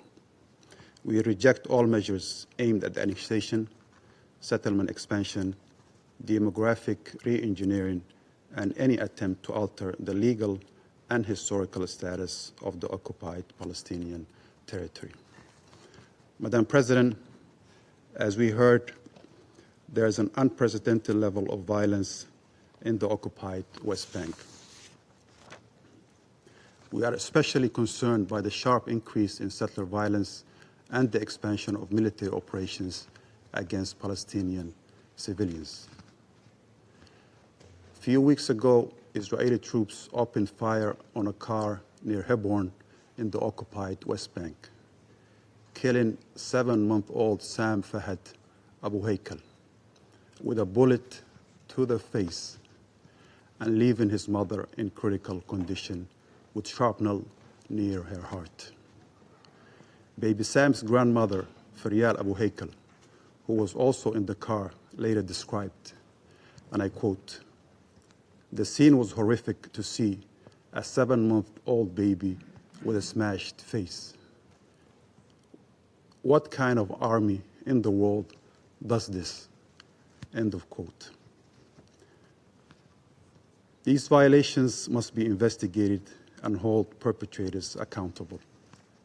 We reiterate our rejection of collective punishment against Palestinian civilians, in particular children and women. Somalia recalls that occupying power bears clear responsibilities under international humanitarian law, including the obligation to protect civilians under occupation. Madam President, the humanitarian catastrophe in Gaza and the deterioration in the West Bank are not separate crises. we call for an immediate, safe, and unhindered humanitarian access. And we further call for the lifting of the economic restrictions imposed by Israel, as well as the release of the billions of Palestinians' tax revenues withheld. The culture of impunity surrounding these violations continue to fuel instability and further erode prospects for peace. There can be no sustainable peace without ending the occupation. There can be no lasting stability while settlement expansions continue unchecked. And above all, there can be no credible political horizon while the viability of the two-state solution is systematically undermined, including the unification of Gaza and West Bank under single Palestinian Authority. The continued failure to implement Resolution 2334 cannot become the status quo. We recall the findings of the International Court of Justice that Israel's continued presence in the occupied Palestinian territory is unlawful, and that all states have an obligation to refrain from recognizing any situation created from this unlawful presence. To conclude, Madam President, Somalia reiterates its support for the inalienable rights of the Palestinian people to self-determination and to an independent and sovereign state of Palestine based on the pre-1967 borders with Al-Quds al-Sharif as its capital.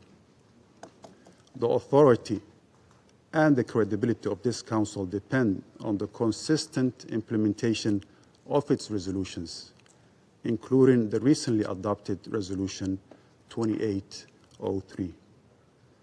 Resolutions adopted by this Council cannot be treated as optional, nor can violations of international law be allowed to continue without consequences. The Palestinian people deserve freedom, dignity, and self-determination. The region deserves peace. I thank you. Doy la gracia al representante de Somalia por su alocución. Para ceder la palabra ahora al representante de Francia. Tiene usted la palabra. Merci, Madame la Présidente. Je remercie le coordonnateur spécial adjoint, M. Ramiz Al-Akbarov, ainsi que les représentants de la société civile, le Dr Itai Epstein et Mme Marianne Barghouti, pour leurs exposés clairs, précis et tout à fait éclairants. Voici quelques jours, le Conseil se réunissait pour traiter de la situation humanitaire à Gaza, et c'était l'occasion pour ma délégation de rappeler, entre autres, notre exigence d'un désarmement du Hamas qui ne saurait avoir de place dans la gouvernance de Gaza et au respect par Israël de ses propres obligations au regard de la résolution 2803. Mais aujourd'hui, c'est pour examiner la mise en œuvre de la résolution 2334 adoptée il y a 10 ans que se réunit notre Conseil. Cette résolution 2334, elle est claire. La création par Israël de colonies de peuplement dans le territoire palestinien occupé depuis 1967, y compris Jérusalem-Est, n'a aucun fondement en droit. Elle constitue une violation flagrante du droit international et un obstacle majeur à la solution à deux États. Israël doit cesser immédiatement et complètement toute activité de colonisation. Pourtant, 10 ans après son adoption, les tendances que cette résolution entendait enrayer se sont poursuivies et même accélérées à un rythme sans précédent. Israël engage une dynamique d'annexion de facto de territoires palestiniens occupés et un déplacement forcé de leur population. Nous nous y opposons fermement. Madame la Présidente, 4 tendances apparaissent préoccupantes. La première, c'est l'accélération de la colonisation et l'avancement du projet E1. Sa mise en œuvre couperait la Cisjordanie en deux et porterait un coup irréversible à la continuité territoriale de l'État palestinien et à son intégrité. Les entreprises doivent être conscientes des risques juridiques, économiques et réputationnels d'une participation à la construction de tels projets, dont le risque de se placer en violation du droit international. Deuxièmement, l'intensification des violences de colons dans un climat d'impunité. Ces attaques visent à déplacer les Palestiniens, détruire leurs biens et accélérer la colonisation. Israël, en tant que puissance occupante, a l'obligation de protéger la population civile palestinienne et de traduire les auteurs en justice. Troisièmement, l'encouragement de ces actes par la rhétorique et les initiatives de responsables israéliens, à l'image du ministre Smotrich, qui promeut l'annexion de la Cisjordanie, l'expansion des colonies, la recolonisation de Gaza et l'effondrement de l'autorité palestinienne. Cette conduite est irresponsable et incompatible avec les perspectives d'une paix durable. Quatrièmement et enfin, l'affaiblissement délibéré par Israël de l'autorité palestinienne. La retenue de 5 milliards de dollars de recettes fiscales fragilise ces institutions qui doivent au contraire être renforcées et légitimées. Une autorité palestinienne viable, réformée et capable d'exercer pleinement ses responsabilités demeure indispensable à toute perspective politique crédible. Madame la Présidente, la résolution 2334 appelle à prendre des mesures pour inverser les tendances négatives sur le terrain et pour préserver la possibilité d'une solution à deux États. La France y œuvre concrètement. Au niveau européen, avec ses partenaires, elle a adopté de nouvelles sanctions contre les responsables de la colonisation violente. La France se tient prête à soutenir de nouvelles propositions si ces agissements se poursuivaient. Elle est mobilisée au sein de l'Union européenne pour renforcer la politique de différenciation et les restrictions applicables aux produits issus des colonies, conformément à la résolution 2334 et à l'avis consultatif de la Cour internationale de justice de juillet 24. À titre national, nous avons interdit l'accès de notre territoire aux ministres Ben-Gvir et Smotrich et à plusieurs colons violents. Nous sommes prêts à prendre de nouvelles mesures si nécessaire. Madame la Présidente, enfin, la situation en Cisjordanie ne peut être dissociée de celle de Gaza, tous deux parties intégrantes de la Palestine. La dynamique d'annexion et le blocage de l'aide humanitaire compromettent les avancées permises par l'accord de cessez-le-feu, le plan de paix, la résolution 2803 et la déclaration de New York. Ils nourrissent la catastrophe humanitaire, l'instabilité régionale et menacent la sécurité même d'Israël.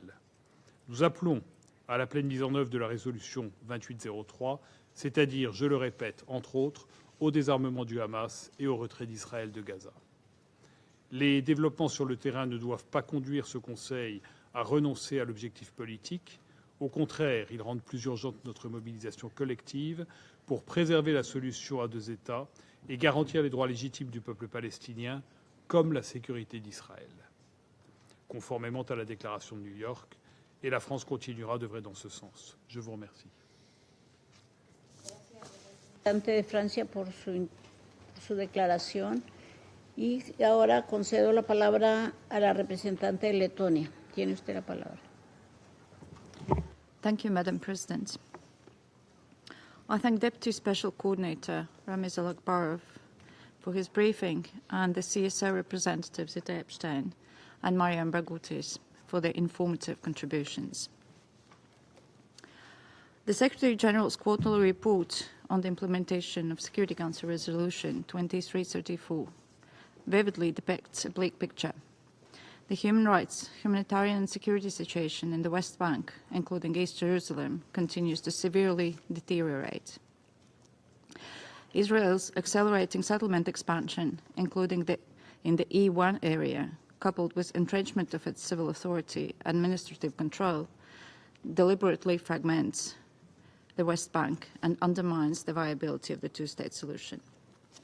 Increasingly, Palestinian families are forcefully and lawfully evicted from their homes, properties being demolished to make way for new settlements, which are illegal under international law, and for settlement outposts, which are also illegal under Israeli law.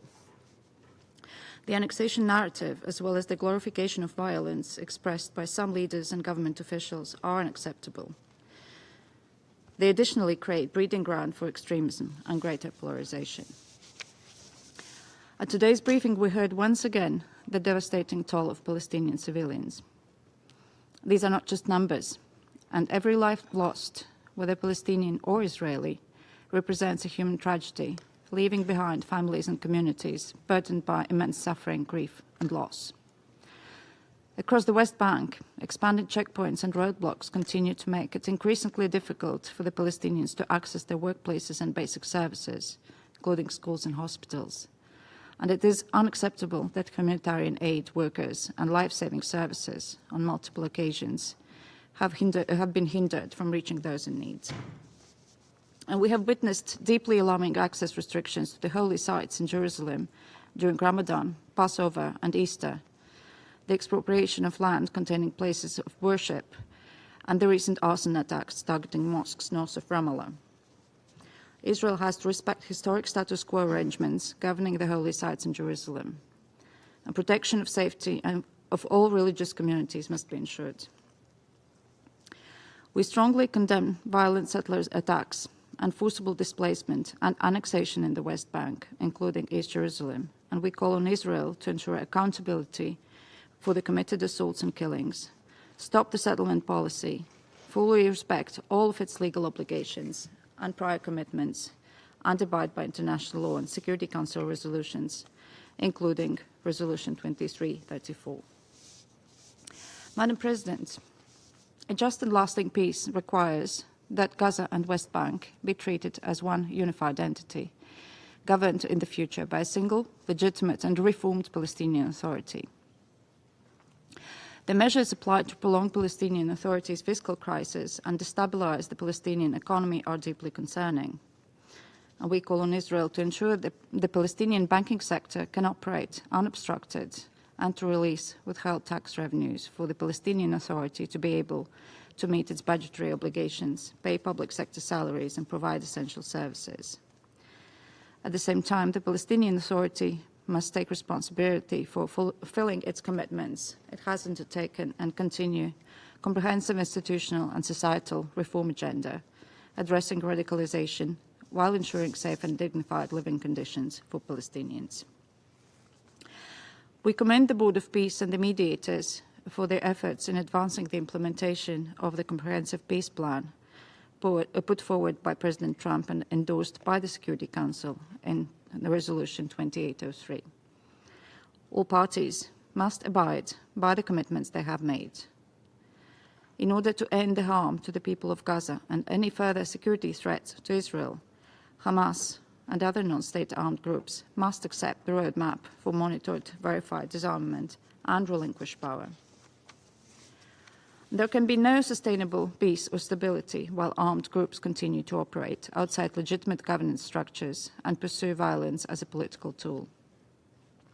The Gaza ceasefire must be fully respected, and the so-called yellow line demarcation must be pulled back to where it was upon reaching the ceasefire agreement. And deployment of the ISF and Palestinian police and the early recovery of Gaza through the work of NCAG are much awaited. Unimpeded humanitarian access at scale must be ensured to the civilian population in Gaza urgently and unconditionally in accordance with international humanitarian law. And finally, Madam President, a political solution encompassing Gaza and the West Bank, including East Jerusalem, is the only way to sustain peace based on the two-state solution as defined by the Security Council resolutions and the New York Declaration. Addressing the security and the legitimate aspirations of both Israelis and Palestinians requires renewed momentum in the implementation of the comprehensive plan and genuine engagement by all parties. And Latvia reaffirms its commitment to the shared objective. I thank you.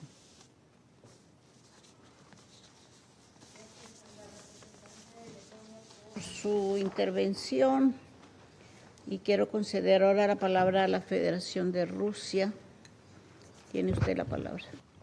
Госпожа председатель, признательна заместителю спецкоординатора ООН по ближневосточному мирному процессу Рамизу Алакбарову за подробные оценки положения дел на оккупированной палестинской территории в контексте выполнения резолюции СБ 2334.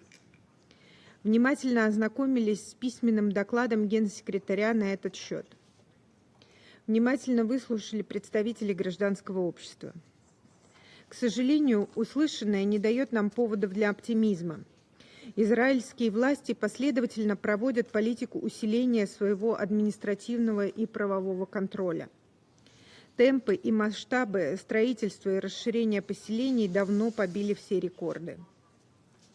Приняты беспрецедентные решения о застройке зоны Е1 и пересмотре правового статуса районов А и Б в нарушение договоренностей Осло. Тем самым создаются необратимые реалии на земле и сокращаются территории под контролем палестинцев. Позиция России однозначна. Израильские поселения на западном берегу носят незаконный характер, и вся поселенческая активность на ОПТ должна быть немедленно прекращена Израилем. Мы уже привыкли к отчетам, подтверждающим мрачную реальность. Принятая в этом зале 9,5 лет назад резолюция 2334 не только не соблюдается, но и открыто нарушается. Однако невозможно привыкнуть к проявлениям насилия на западном берегу реки Иордан, принимающим порой самые ужасающие формы. Невозможно без слез смотреть на фотографии счастливых родителей, держащих на руках улыбающегося 7-месячного малыша Сэма Абу-Хайкаля, зная, что он погиб от пуль израильских военных, посчитавших, что приближающийся автомобиль, в котором находилась семья, представлял для них опасность. Как сказал заместитель генсекретаря Том Флетчер, дети массово гибнут тогда, когда их начинают воспринимать в качестве сопутствующего урона. Убийства детей ни при каких обстоятельствах не должны превращаться в повседневную реальность, иначе человечество обречено. Отмечаем заявление армии обороны Израиля о проведении расследования данного инцидента. Призываем к привлечению виновных к ответственности по всей строгости закона. Такой подход должен распространяться и на остальные случаи насилия на западном берегу, вне зависимости от того, идет ли речь о поселенцах, израильских силовиках или палестинцах. Никто не должен находиться выше закона. К сожалению, как отмечается в докладе Генсекретаря ООН, количество ежедневных атак со стороны поселенцев выросло до беспрецедентного уровня. Причем многие из них совершаются в присутствии сотрудников израильских сил безопасности. Если опираться на данные секретариата, то можно сделать вывод о том, что поселенческое насилие носит систематический характер, а судебно-правоохранительная система не предпринимает значимых шагов для решения этой проблемы. Одновременно разделяем обеспокоенность Антонио Гутерреша законодательными мерами, расширяющими основания для применения смертной казни на ЗБРИ. Призываем израильские власти пересмотреть данное решение. Госпожа председатель, не лучше обстоят дела и в Газе. По-прежнему пробуксовывает процесс выполнения достигнутых в октябре прошлого года договоренностей между Израилем и Хамас о прекращении огня в секторе Газа. Резолюция СБ ООН 2803, утвердившая план Дональда Трампа по урегулированию в палестинском анклаве, к сожалению, остается на бумаге. Говорить о наступлении прочного мира не приходится. Регулярно поступают сообщения о новых операциях армии обороны Израиля в Газе, в результате чего продолжают гибнуть мирные жители. Вызывает тревогу информация о произвольном расширении израильтянами, находящейся под их контролем территории. Сохраняются значительные ограничения на ввоз и доставку гуманитарной помощи. До сих пор не созданы международные стабилизационные силы. Не согласован механизм разоружения Хамас. Перспектива полного вывода израильских войск с территории анклава не просматривается. Не названы конкретные сроки передачи административных полномочий палестинской технократической структуре, Национальному комитету по управлению Газой, который все еще не может выехать из Каира в сектор. Очевидно, что о каких-либо практических действиях, касающихся запуска работ по реконструкции сектора, речи сейчас также не идет.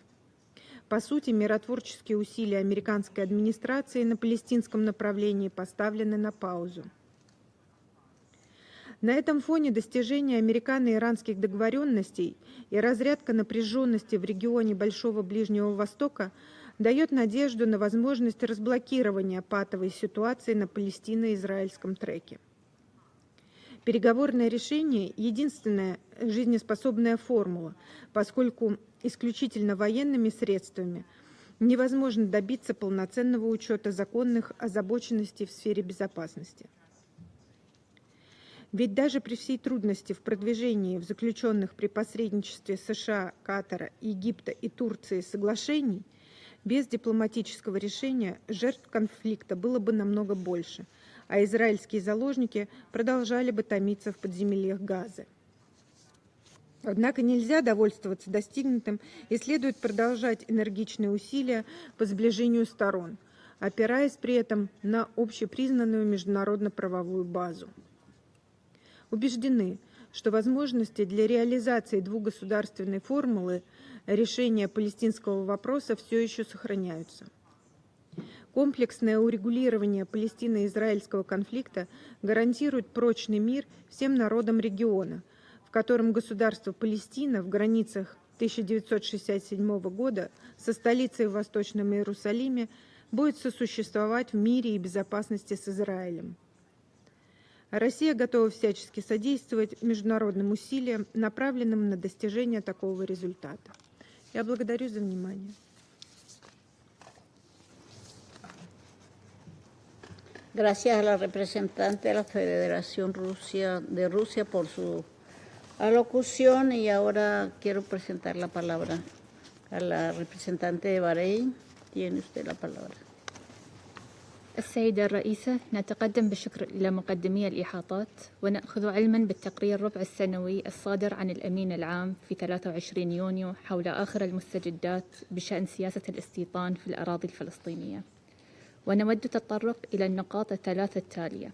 أولاً، أن التطورات الأخيرة في الضفة الغربية بما فيها القدس الشرقية تعكس تصعيداً غير مسبوق في الأنشطة الاستيطانية التي لا تحظى بأي شرعية قانونية وتشكل انتهاكاً للقانون الدولي ولقرارات مجلس الأمن ذات الصلة، وفي مقدمتها القرار رقم 2334 الذي أكد أن إنشاء المستوطنات في الأرض الفلسطينية المحتلة منذ عام 1967 بما فيها القدس الشرقية مخالفة للقوانين الدولية. كما تمثل هذه الممارسات انتهاكاً صارخاً لحقوق الشعب الفلسطيني وعقبة رئيسية أمام تحقيق حل الدولتين وإحلال السلام العادل والدائم والشامل. وفي ضوء ذلك تجدد مملكة البحرين الدعوة إلى الالتزام بمسار السلام والسعي إلى التوصل إلى تفاهمات مشتركة بدلاً من فرض إجراءات أحادية الجانب، وتدعو إلى وقف جميع الأنشطة الاستيطانية فوراً وعلى نحو كامل في كافة الأراضي الفلسطينية والتقيد بجميع الالتزامات القانونية في هذا الصدد. ثانياً، إن عوامل الاحتقان المتصاعدة في الضفة الغربية تنذر بتقويض ما تحقق من جهود سياسية وأمنية وإنسانية. إن ارتفاع نسب عنف المستوطنين بشكل غير مسبوق ودون رادع واستهداف الأبرياء دون وجه حق، بالإضافة إلى اقتحام المساجد وإغلاقها وانتهاك المقدسات الإسلامية والمسيحية، هي عوامل تزيد من خطورة الوضع وتؤدي إلى مزيد من التصعيد وتعطل كل ما تحقق عبر الجهود المختلفة. وعليه تدعو مملكة البحرين إلى ضرورة التمسك بخطاب السلام الذي يجمع الشعوب ووقف كل ما يشعل فتيل التوترات ويخلق بيئة حاضنة للكراهية والتطرف ويقوض كل ما بني من نجاح. وبالإشارة إلى الاحتفال باليوم العالمي لمكافحة خطاب الكراهية الذي صادف 18 من يونيو، نستحضر في هذا السياق ما ورد في إعلان مملكة البحرين لحرية الدين والمعتقد، وبخاصة الفقرة 5 منه والتي تحث على استحضار الخير ونشره ورفض كل ما يدعو للفرقة والكراهية. ثالثاً وأخيراً، إن ما يحدث في الضفة الغربية يدعونا للحديث عن التطورات في غزة، ونستذكر في هذا السياق انعقاد الجلسة الطارئة بمجلس الأمن في 18 من يونيو، والتي استمعنا خلالها إلى مدى قلق مجلس الأمن إزاء عدم التمكن من تحقيق الدعم الإنساني الكافي والفوري والمستدام في غزة، حيث لا يزال أكثر من 2 مليون فلسطيني يواجهون أوضاعاً إنسانية بالغة الصعوبة في ظل استمرار القيود المفروضة على إيصال المساعدات الإنسانية وتدهور الظروف المعيشية والخدمات الأساسية. وفي هذا الإطار تدعو المملكة إلى ضرورة دعم الحكومة الفلسطينية، وتشدد على أهمية تحقيق التكامل بين كافة الجهود والمبادرات الأممية والدولية المتعلقة بالشأن الفلسطيني. كما تجدد في هذا الإطار دعمها للجهود التي يبذلها مجلس السلام تنفيذاً للقرار رقم 2803، وتتطلع إلى التنفيذ الكامل للخطة الشاملة لإنهاء الصراع في غزة والانتقال إلى المرحلة الثانية من الخطة، خاصة وأن إنجاح جهود مجلس السلام في غزة سينعكس بشكل إيجابي على الضفة الغربية. وفي الختام تجدد مملكة البحرين التأكيد على أن نجاح مسارات السلام يبدأ بتجسيد الدولة الفلسطينية المستقلة ذات السيادة على حدود 4 يونيو 1967 وعاصمتها القدس الشرقية، جنباً إلى جنب مع دولة إسرائيل على أساس مبدأ حل الدولتين، وفقاً لمبادئ القانون الدولي ومبادرة السلام العربية وقرارات الشرعية الدولية ذات الصلة، وتمكين الشعب الفلسطيني الشقيق من نيل حقوقه المشروعة لتهيئة بيئة إقليمية مستقرة ومنفتحة تتمتع بالتكامل الإقليمي لصالح جميع شعوب المنطقة. وشكراً السيدة الرئيسة.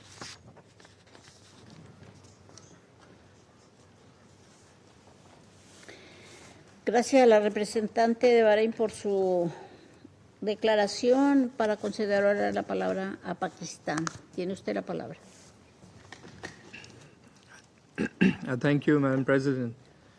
We would like to thank Mr. Ramiz Al-Akbarov, Deputy Special Coordinator, for his briefing. And we also appreciate the statements by Mr. Epstein and Ms. Barghouti. Madam President, one thing is striking from the briefings this morning and the statements by council members.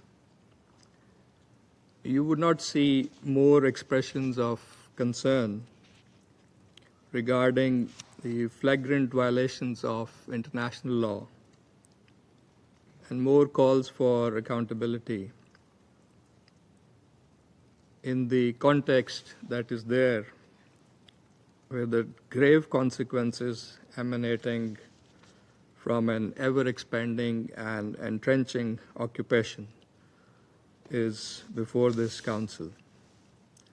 And that is because the situation across the occupied Palestinian territory remains dire and is showing no signs of abating.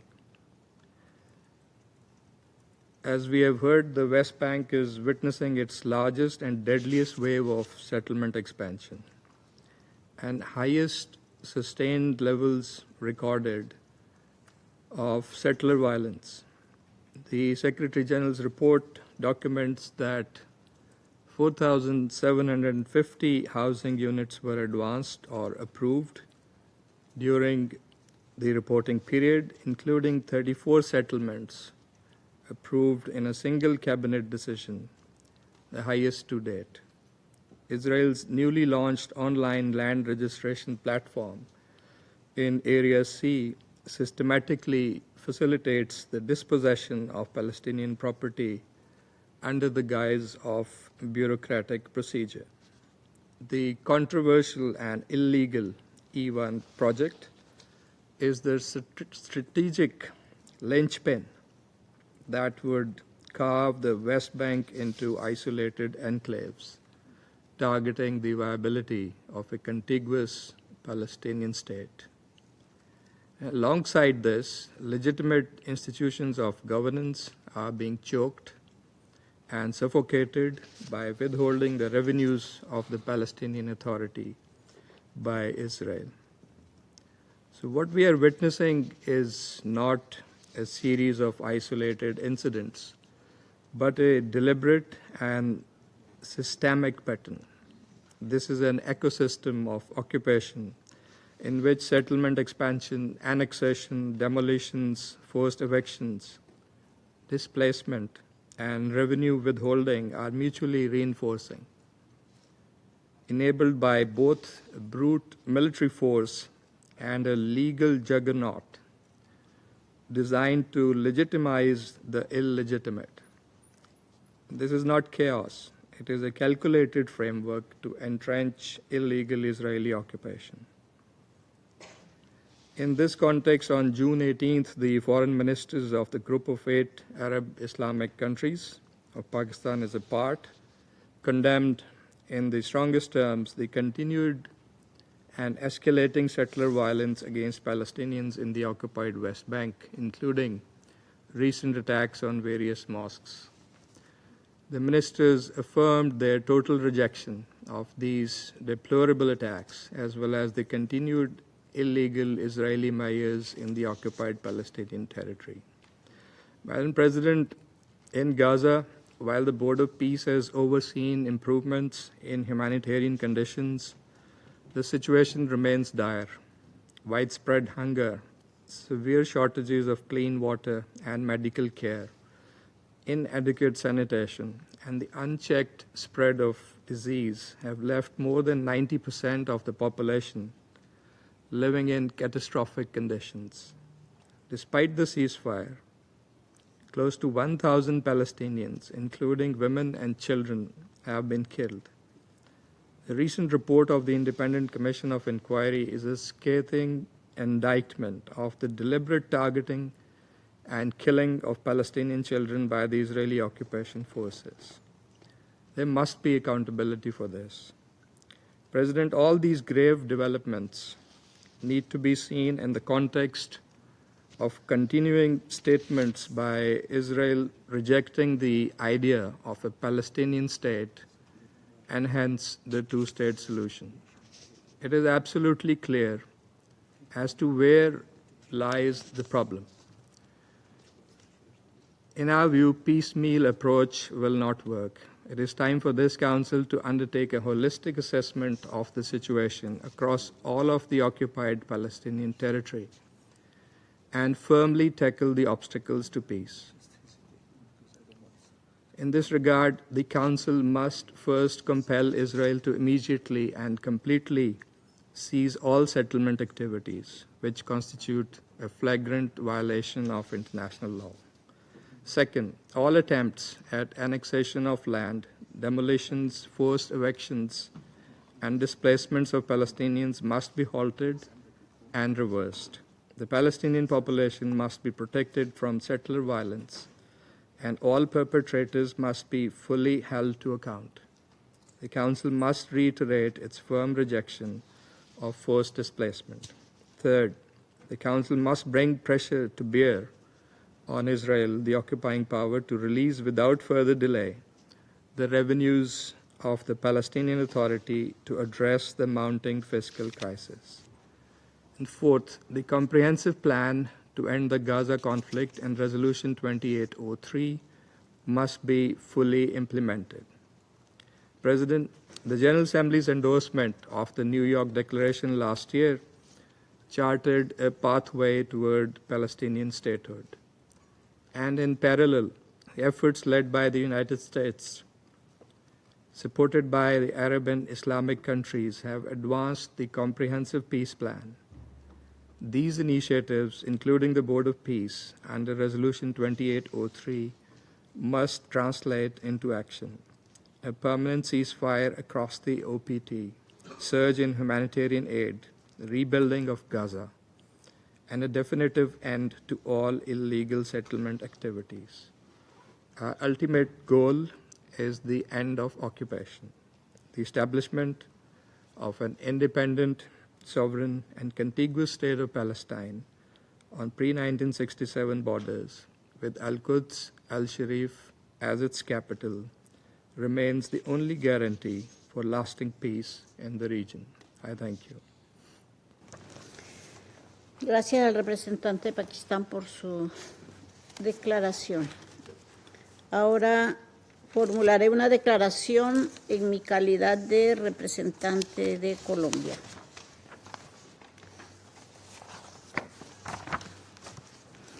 Agradezco al coordinador adjunto Ramiz Alakbarov por la información presentada. Agradezco igualmente al doctor Itai Epstein y a la periodista Mariam Barghouti por compartir con este Consejo sus valiosas contribuciones. Saludo a las delegaciones que nos acompañan en la reunión de hoy. Estamos probablemente ante el momento más crítico que ha vivido el territorio palestino ocupado en décadas. La velocidad, el alcance, la amplitud y la naturaleza de las medidas adoptadas por el gobierno de Israel dejan cada vez menos espacio para la ambigüedad. Son medidas que buscan consolidar la anexión de facto y de jure, alterando de manera permanente e irreversible el carácter demográfico y territorial, tanto de Gaza como de Cisjordania, incluyendo Jerusalén Oriental. No se trata de una suma de incidentes aislados, sino de una arquitectura de ocupación dirigida a fragmentar el territorio palestino, a hacer inviable la continuidad territorial y cerrar la posibilidad de un Estado palestino soberano, contiguo y viable. La resolución 2334 no solo está siendo incumplida, sino que está siendo desafiada de manera abierta. Es evidente que cualquier excusa es válida para el régimen israelí. La consabida y maniquea premisa de su seguridad, la supuesta protección del medio ambiente y sitios arqueológicos, los pretextos burocráticos y administrativos. No hace falta especular sobre la intención de las políticas adoptadas, porque los representantes del gobierno israelí proclaman abiertamente su pretensión de continuar expandiendo su campaña de ocupación, genocidio y limpieza étnica. En Gaza, las continuas violaciones al cese al fuego y el avance de las fuerzas de defensa de Israel, que controlan cerca del 60% de la franja, continúan empujando a la población a una porción cada vez más reducida y fragmentada del territorio. La situación humanitaria, además, continúa siendo catastrófica y la reconstrucción sigue siendo una promesa sin cumplir. Por su parte, Cisjordania vive la peor crisis de desplazamiento desde 1967. Mientras autoridades y colonos atacan lugares de culto de comunidades musulmanas y cristianas, la decisión de construir un museo militar en el complejo de UNRWA, confiscado igualmente en una medida desafiante y simbólica, es un ataque al mandato de las Naciones Unidas, el derecho de los refugiados y a la memoria misma de la Nakba. La destrucción de la economía palestina, la violencia creciente de colonos, las evicciones diarias y la confiscación y la vandalización de bienes y propiedades de palestinos imponen condiciones que el derecho internacional reconoce como constitutivas de genocidio. Los testimonios desgarradores de comunidades y barrios enteros en Jerusalén Oriental que están siendo desplazados de sus hogares, en donde han vivido por generaciones, demuestran que nos encontramos ante un sistema de apartheid. El avance sostenido de medidas que este Consejo ha rechazado, que la Corte Internacional de Justicia ha declarado incompatibles con el derecho internacional y que la comunidad internacional ha condenado de manera reiterada, ha sido posible gracias a la impunidad con la que se ha permitido actuar a Israel.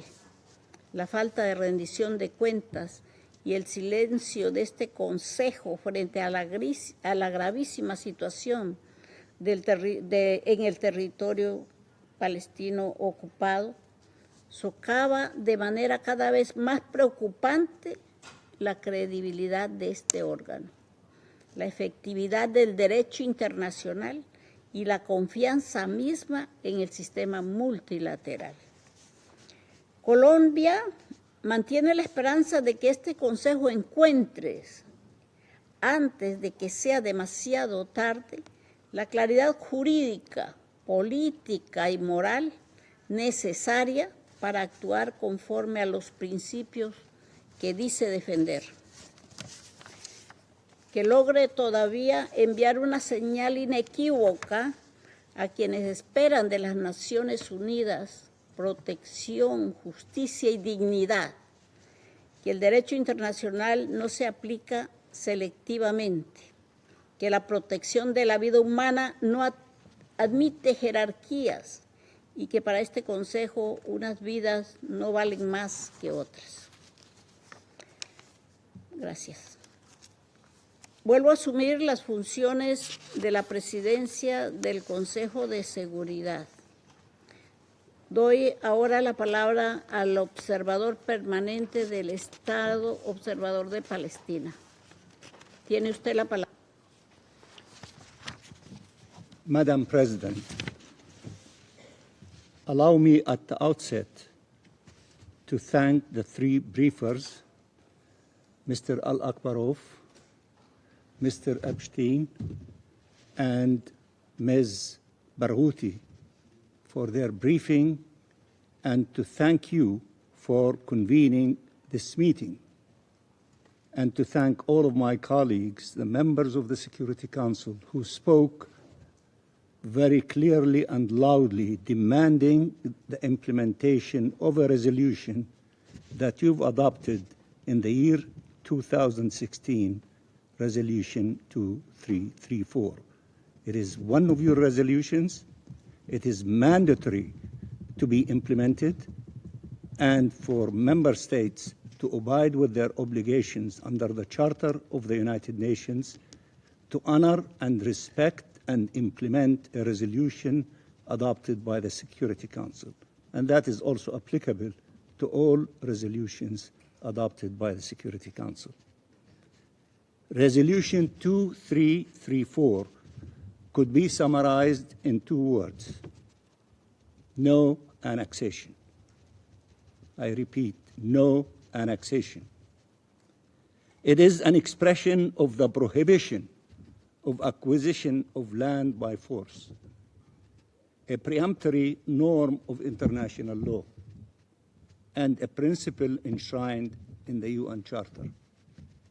A principle reaffirmed by the International Court of Justice in its 2024 advisory opinion, in which the court concluded, and I quote, "The sustained abuse by Israel of its position as an occupying power through annexation and an assertion of permanent control over the occupied Palestinian territory and continued frustration of the right of the Palestinian people to self-determination violates fundamental principles of international law and renders Israel's presence in the occupied Palestinian territory unlawful." End of quotation. Madam President, Israel has decided to entrench its occupation rather than bring it to an end. Whether in the Gaza Strip, where it has unlawfully seized control over 70% of the Gaza Strip, or in the West Bank, where it has effectively annexed over 60% of the West Bank and all of East Jerusalem.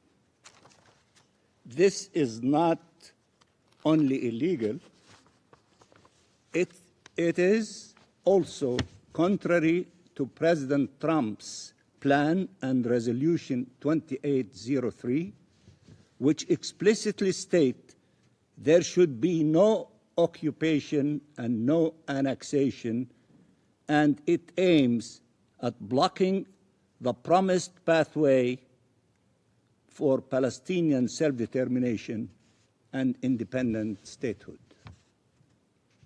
Prime Minister Netanyahu declared once again in recent days, and I quote, "Between the sea and the Jordan River, there is no room for two states," end of quotation. So what is Netanyahu proposing exactly? A one-state solution with equal rights for all those living between the river and the sea? Or genocide, ethnic cleansing, and apartheid? The answer is clearly obvious. Madam President, the Israeli government has multiplied the measures to steal Palestinian land. Israeli colonial plans in the E1 area amount to a death penalty for the Palestinian state and the prospects for peace in our region. Israel is extending its unlawful control over Palestinian land and Palestinian lives through military, legislative, and administrative measures, removing communities by armed force or by manipulating registration of land and seizing land under environmental, religious, or military pretext. The so-called sovereignty road, known worldwide as the Apartheid Road, and now rebranded by the Israeli government as the Fabric of Life Road, is designed to normalize colonization and annexation, and the confinement of Palestinians into more and more narrow areas, surrounded by settlers and occupation forces. Israel is deliberately fragmenting Palestinian land and isolating communities, including through the deployment of 1,000 Israeli checkpoints and roadblocks, while ensuring free movement for Israeli settlers in Palestinian land. Israel is dismantling the historic status quo through repeated assaults against the sanctity of the holy site and by asserting control over them. Madam President, these policies come at a heavy price for Palestinian communities and Palestinian families who are being terrorized by Israeli occupation forces and settlers, with constant attacks, the demolitions of their homes, their forcible removal from their ancestral land. From Batn al-Hawa to Khan al-Ahmar, from Al-Khalil, Hebron, to Nablus, in the extensively destroyed refugee camp of Tulkarem, Nur Shams, and Jenin, Palestinian communities are targeted everywhere and safe nowhere. Palestinian civilians are denied their most fundamental and their most basic rights and are deprived of the protection they so desperately need. Madam President, it should be clear that all those taking part in this illegal occupation and unlawful annexation are liable, whether the Israeli government and its officials, or foreign governments, financial institutions, businesses, entities, or individuals, and they should be held accountable. The ICJ has clearly identified not only Israel's obligations, but as importantly, the obligations of third states and other parties under international law, including the obligations of non-recognition, non-assistance, distinction, respecting and ensuring respect for international law, promoting the right of the Palestinian people to self-determination, and ensuring that any implementing result from Israel's illegal occupation to the exercise of this right is brought to an end. In this regard, we warn countries, businesses, entities, financial institutions, and individuals that undertake any action that amounts to recognition or assistance to Israel's illegal occupation and annexation of Palestinian land, including East Jerusalem, and call on all states to uphold their obligations.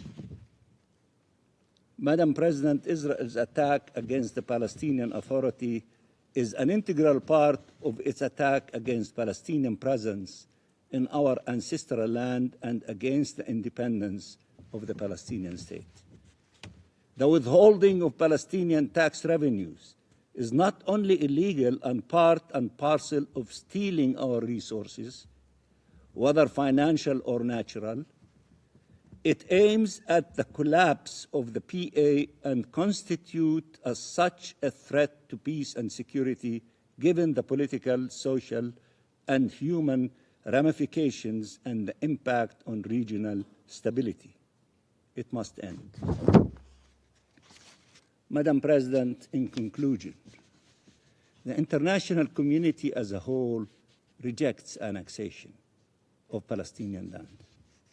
This was evident in the expressions of this Council, including the closed meeting recently, in which the 15th of you stated clearly that you are against annexation. Whether in national statements today, rejecting annexation, or in the resolutions of this Council, in the European Council conclusions, or the joint statement by the United States and the Gulf Cooperation Council adopted a few days ago, and also as the Ambassador, distinguished Ambassador of Pakistan, reminded us of the latest declaration of the Committee of 8 of Foreign Ministers of the Arab countries and the Muslim countries. And yet, annexation is underway at a faster pace than ever, more publicly than ever. Israel is defying the international community and is denying international law. Annexation is an act of war. It kills all peace efforts. It cannot be bargained with. It must be stopped. The time for condemning and rejecting annexation is over. Now is the time to end it once and for all, and to choose resolutely the path of Palestinian self-determination and independent statehood and respect for the sovereignty and territorial integrity of the states of the region, including Palestine, Lebanon, and Syria, towards shared peace, security, and prosperity in our region. I thank you, Madam President. Doy las gracias al observador permanente del Estado Observador de Palestina por su declaración. Doy ahora la palabra a la delegación de Israel. Tiene usted la palabra. Madam President, this Council meets today under Resolution 2334, and every 3 months the Secretary General's report follows the same pattern. Israel is condemned again and again and again. Members from the Hamas-run Gaza Ministry of Health are quoted as fact. The numbers from their accusations against Israel are accepted first and examined later, if at all. I would like to thank Mr. Ramiz Al-Bagharov for his briefing, but just look at the other briefers invited here today. This time the presidency made an extra effort. It found some of the most radical anti-Israel voices it could find. These are not neutral experts, definitely not.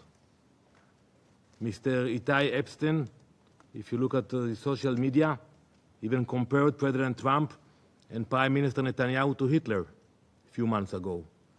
So those are the briefers you choose to bring, and supposed to be objective, neutral briefers. That's unfortunate. Madam President, since October 7th, this Council has heard the same accusations against us again and again. Accusations, Israel, that we are intentionally kill civilians, that Israel intentionally targets doctors, aid workers, and journalists. Time and again, I have come here and said clearly, Israel does not target civilians. Israel does not target journalists. Israel targets terrorists. But many of you today chose to repeat the same accusations. That is the UN on anti-Israel autopilot. And how it works, a claim is made against Israel, the UN repeats it, and then the world condemns it. Then when the truth comes out, it takes time, sometimes weeks, months, years, no apology, no correction, no retraction, they move on. We will not move on. We will put the truth on the record. Let me show you a few examples. This is Muhammad Nasser Abu Awadi. He was eliminated in Gaza on the 23rd of December 2023. After that, UNESCO condemned Israel. Audrey Azoulay, UNESCO's Director General, told the world he was a journalist for the Al Istiklal newspaper. But earlier this year, not us, the Palestinian Islamic Jihad themselves, they exposed the truth. They confirmed that Abu Wadi was serving in their military wing. Journalist or terrorist?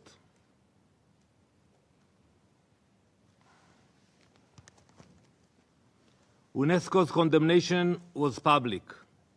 Its correction, still missing. And this is not one name or one example. This is a machine. Even the Committee to Protect Journalists has removed 8 Palestinian journalists from its database. And now it's reviewing the rest because Hamas and Islamic Jihad exposed the truth. Those so-called journalists were their own fighters, terrorists. Just last week, here in New York, the same propaganda campaign was repeated here by New York's city's mayor. Mr. Mamdani stood before a crowd. First, he compared AIPAC to monsters that move dark money. That's the language he used. Then he moved to talk about Gaza. He accused Israel of killing thousands of civilians. He said Israel killed an Al Jazeera journalist, Ahmad Wisha. Mr. Mamdani, we have the video. We have the evidence. This is Ahmad Wisha, the one that you condemned us for eliminating. A Hamas terrorist, a sniper in Hamas's military wing. We have the video. You can see him armed in the streets of Gaza. Journalist or a terrorist? You tell us. This is the machine. Hamas makes a claim. The NGO, ecosystem, rapporteurs, briefers, they all repeats the lies. And then a UN report rubber stamps it. The world media broadcasts it, and Israel is condemned before the facts are even checked. We see the same pattern with UNRWA. In October 2024, the Secretary General himself condemned in a statement an Israeli strike that eliminated Muhammad Abu Itawi, an UNRWA employee. I think it was over the weekend, late at night, the SG put that statement. He called him another one of our UNRWA colleagues. But who was that colleague that the Secretary General put such an emotional statement? He was a Hamas Nukba commander, a terrorist involved in the October 7th massacre near Re'im. UNRWA worker or a terrorist? Again, you should tell us. This is not one-off. For years, Israel warned this council that Hamas has infiltrated UNRWA. For years, you ignored it. Now UNRWA itself has fired 70 employees over security concerns. Security concerns about what? About Hamas. And still, this report condemns Israel. That is a problem. The obstacle to peace is not Israel, it is the radicals, it is Hamas. If you will not listen to Israel, then listen to the Gazans risking their lives to say it. On Friday, Palestinians in Gaza called for a day of rage against Hamas. But the protests could barely take off. Why? Because Hamas sent armed men into the streets, it threatened protesters as collaborators, and it warned them they could be executed. That is Hamas rule, and they are not only terrorizing Gazans. Hamas is directing terrorism across the region, also in Judea and Samaria. Days ago, we exposed a Hamas network in Turkey, planning attacks against Israelis in Judea and Samaria and other parts in Israel. In the past year alone, we have stopped dozens of Hamas-planned terror attacks. This council should be focused on pressuring Hamas to stop rebuilding its terror machine and disarm. The same is true in Lebanon. Over the weekend, Israel and Lebanon reached a historic framework agreement after direct negotiations by the United States. We want to thank the US for mediating the talks. This is bad news for Hezbollah, bad news for Iran, and good news for the people of Lebanon and the people of Israel. How do we know that? Because Hezbollah condemned it, Iran condemned it, they called it a disgrace. They're even threatening now the Lebanese ambassador who signed the agreement in DC last Friday because they are afraid, and they should be afraid, because this agreement points to a future, hopefully, God's will, inshallah, where Lebanon is not controlled by terrorists, a future where Iran does not decide Lebanon's fate, but the framework alone is not enough. The implementation, that's what counts. The Lebanese armed forces must deploy, Hezbollah must be removed, and Iran must be pushed out from Lebanon. Israel does not want to remain in Lebanon. We are there for one reason, to protect our people from Hezbollah. So I ask you today, put your pressure where it belongs, on Hezbollah to disarm, on Hamas, not on us. Madam President, the irony is impossible to ignore. Today, as we speak, the UN opens its high-level conference on counter-terrorism.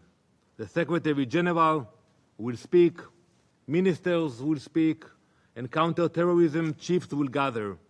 Everyone will talk about fighting terror. But when Israel actually fights terror, we are being condemned for that. That is hypocrisy. We have lived the consequences of terror. Today, in that conference, Rachel Goldberg-Polin will address the conference. She will speak as a mother whose son Hirsch was taken hostage by Hamas and murdered in a terror tunnel in Gaza. This council should listen to Rachel Goldberg-Polin, should listen to the victims of terror, listen to the country fighting terror day and night. Madam President, before I conclude, I was here in this room 10 years ago. I was actually sitting on the same chair 10 years ago when that resolution passed. I warned my colleagues that the resolution would not bring peace. I said it would be a victory for terror. I wish I had been wrong, but I was not. It became exactly what we warned. It's another weapon against Israel, a distraction from the terrorists blocking peace. This report makes the same mistake, trying to pressure Israel, excusing rejectionism, ignoring the Palestinian terrorist organizations blocking peace. So today, do not repeat the mistake. Put the pressure where it belongs, on Hamas, on Hezbollah, on Iran. Thank you. Doy las gracias a la delegación de Israel por su declaración. No hay más oradores inscritos. Invito ahora a los miembros del Consejo a celebrar consultas oficiosas para proseguir el examen del tema. Se levanta la sesión.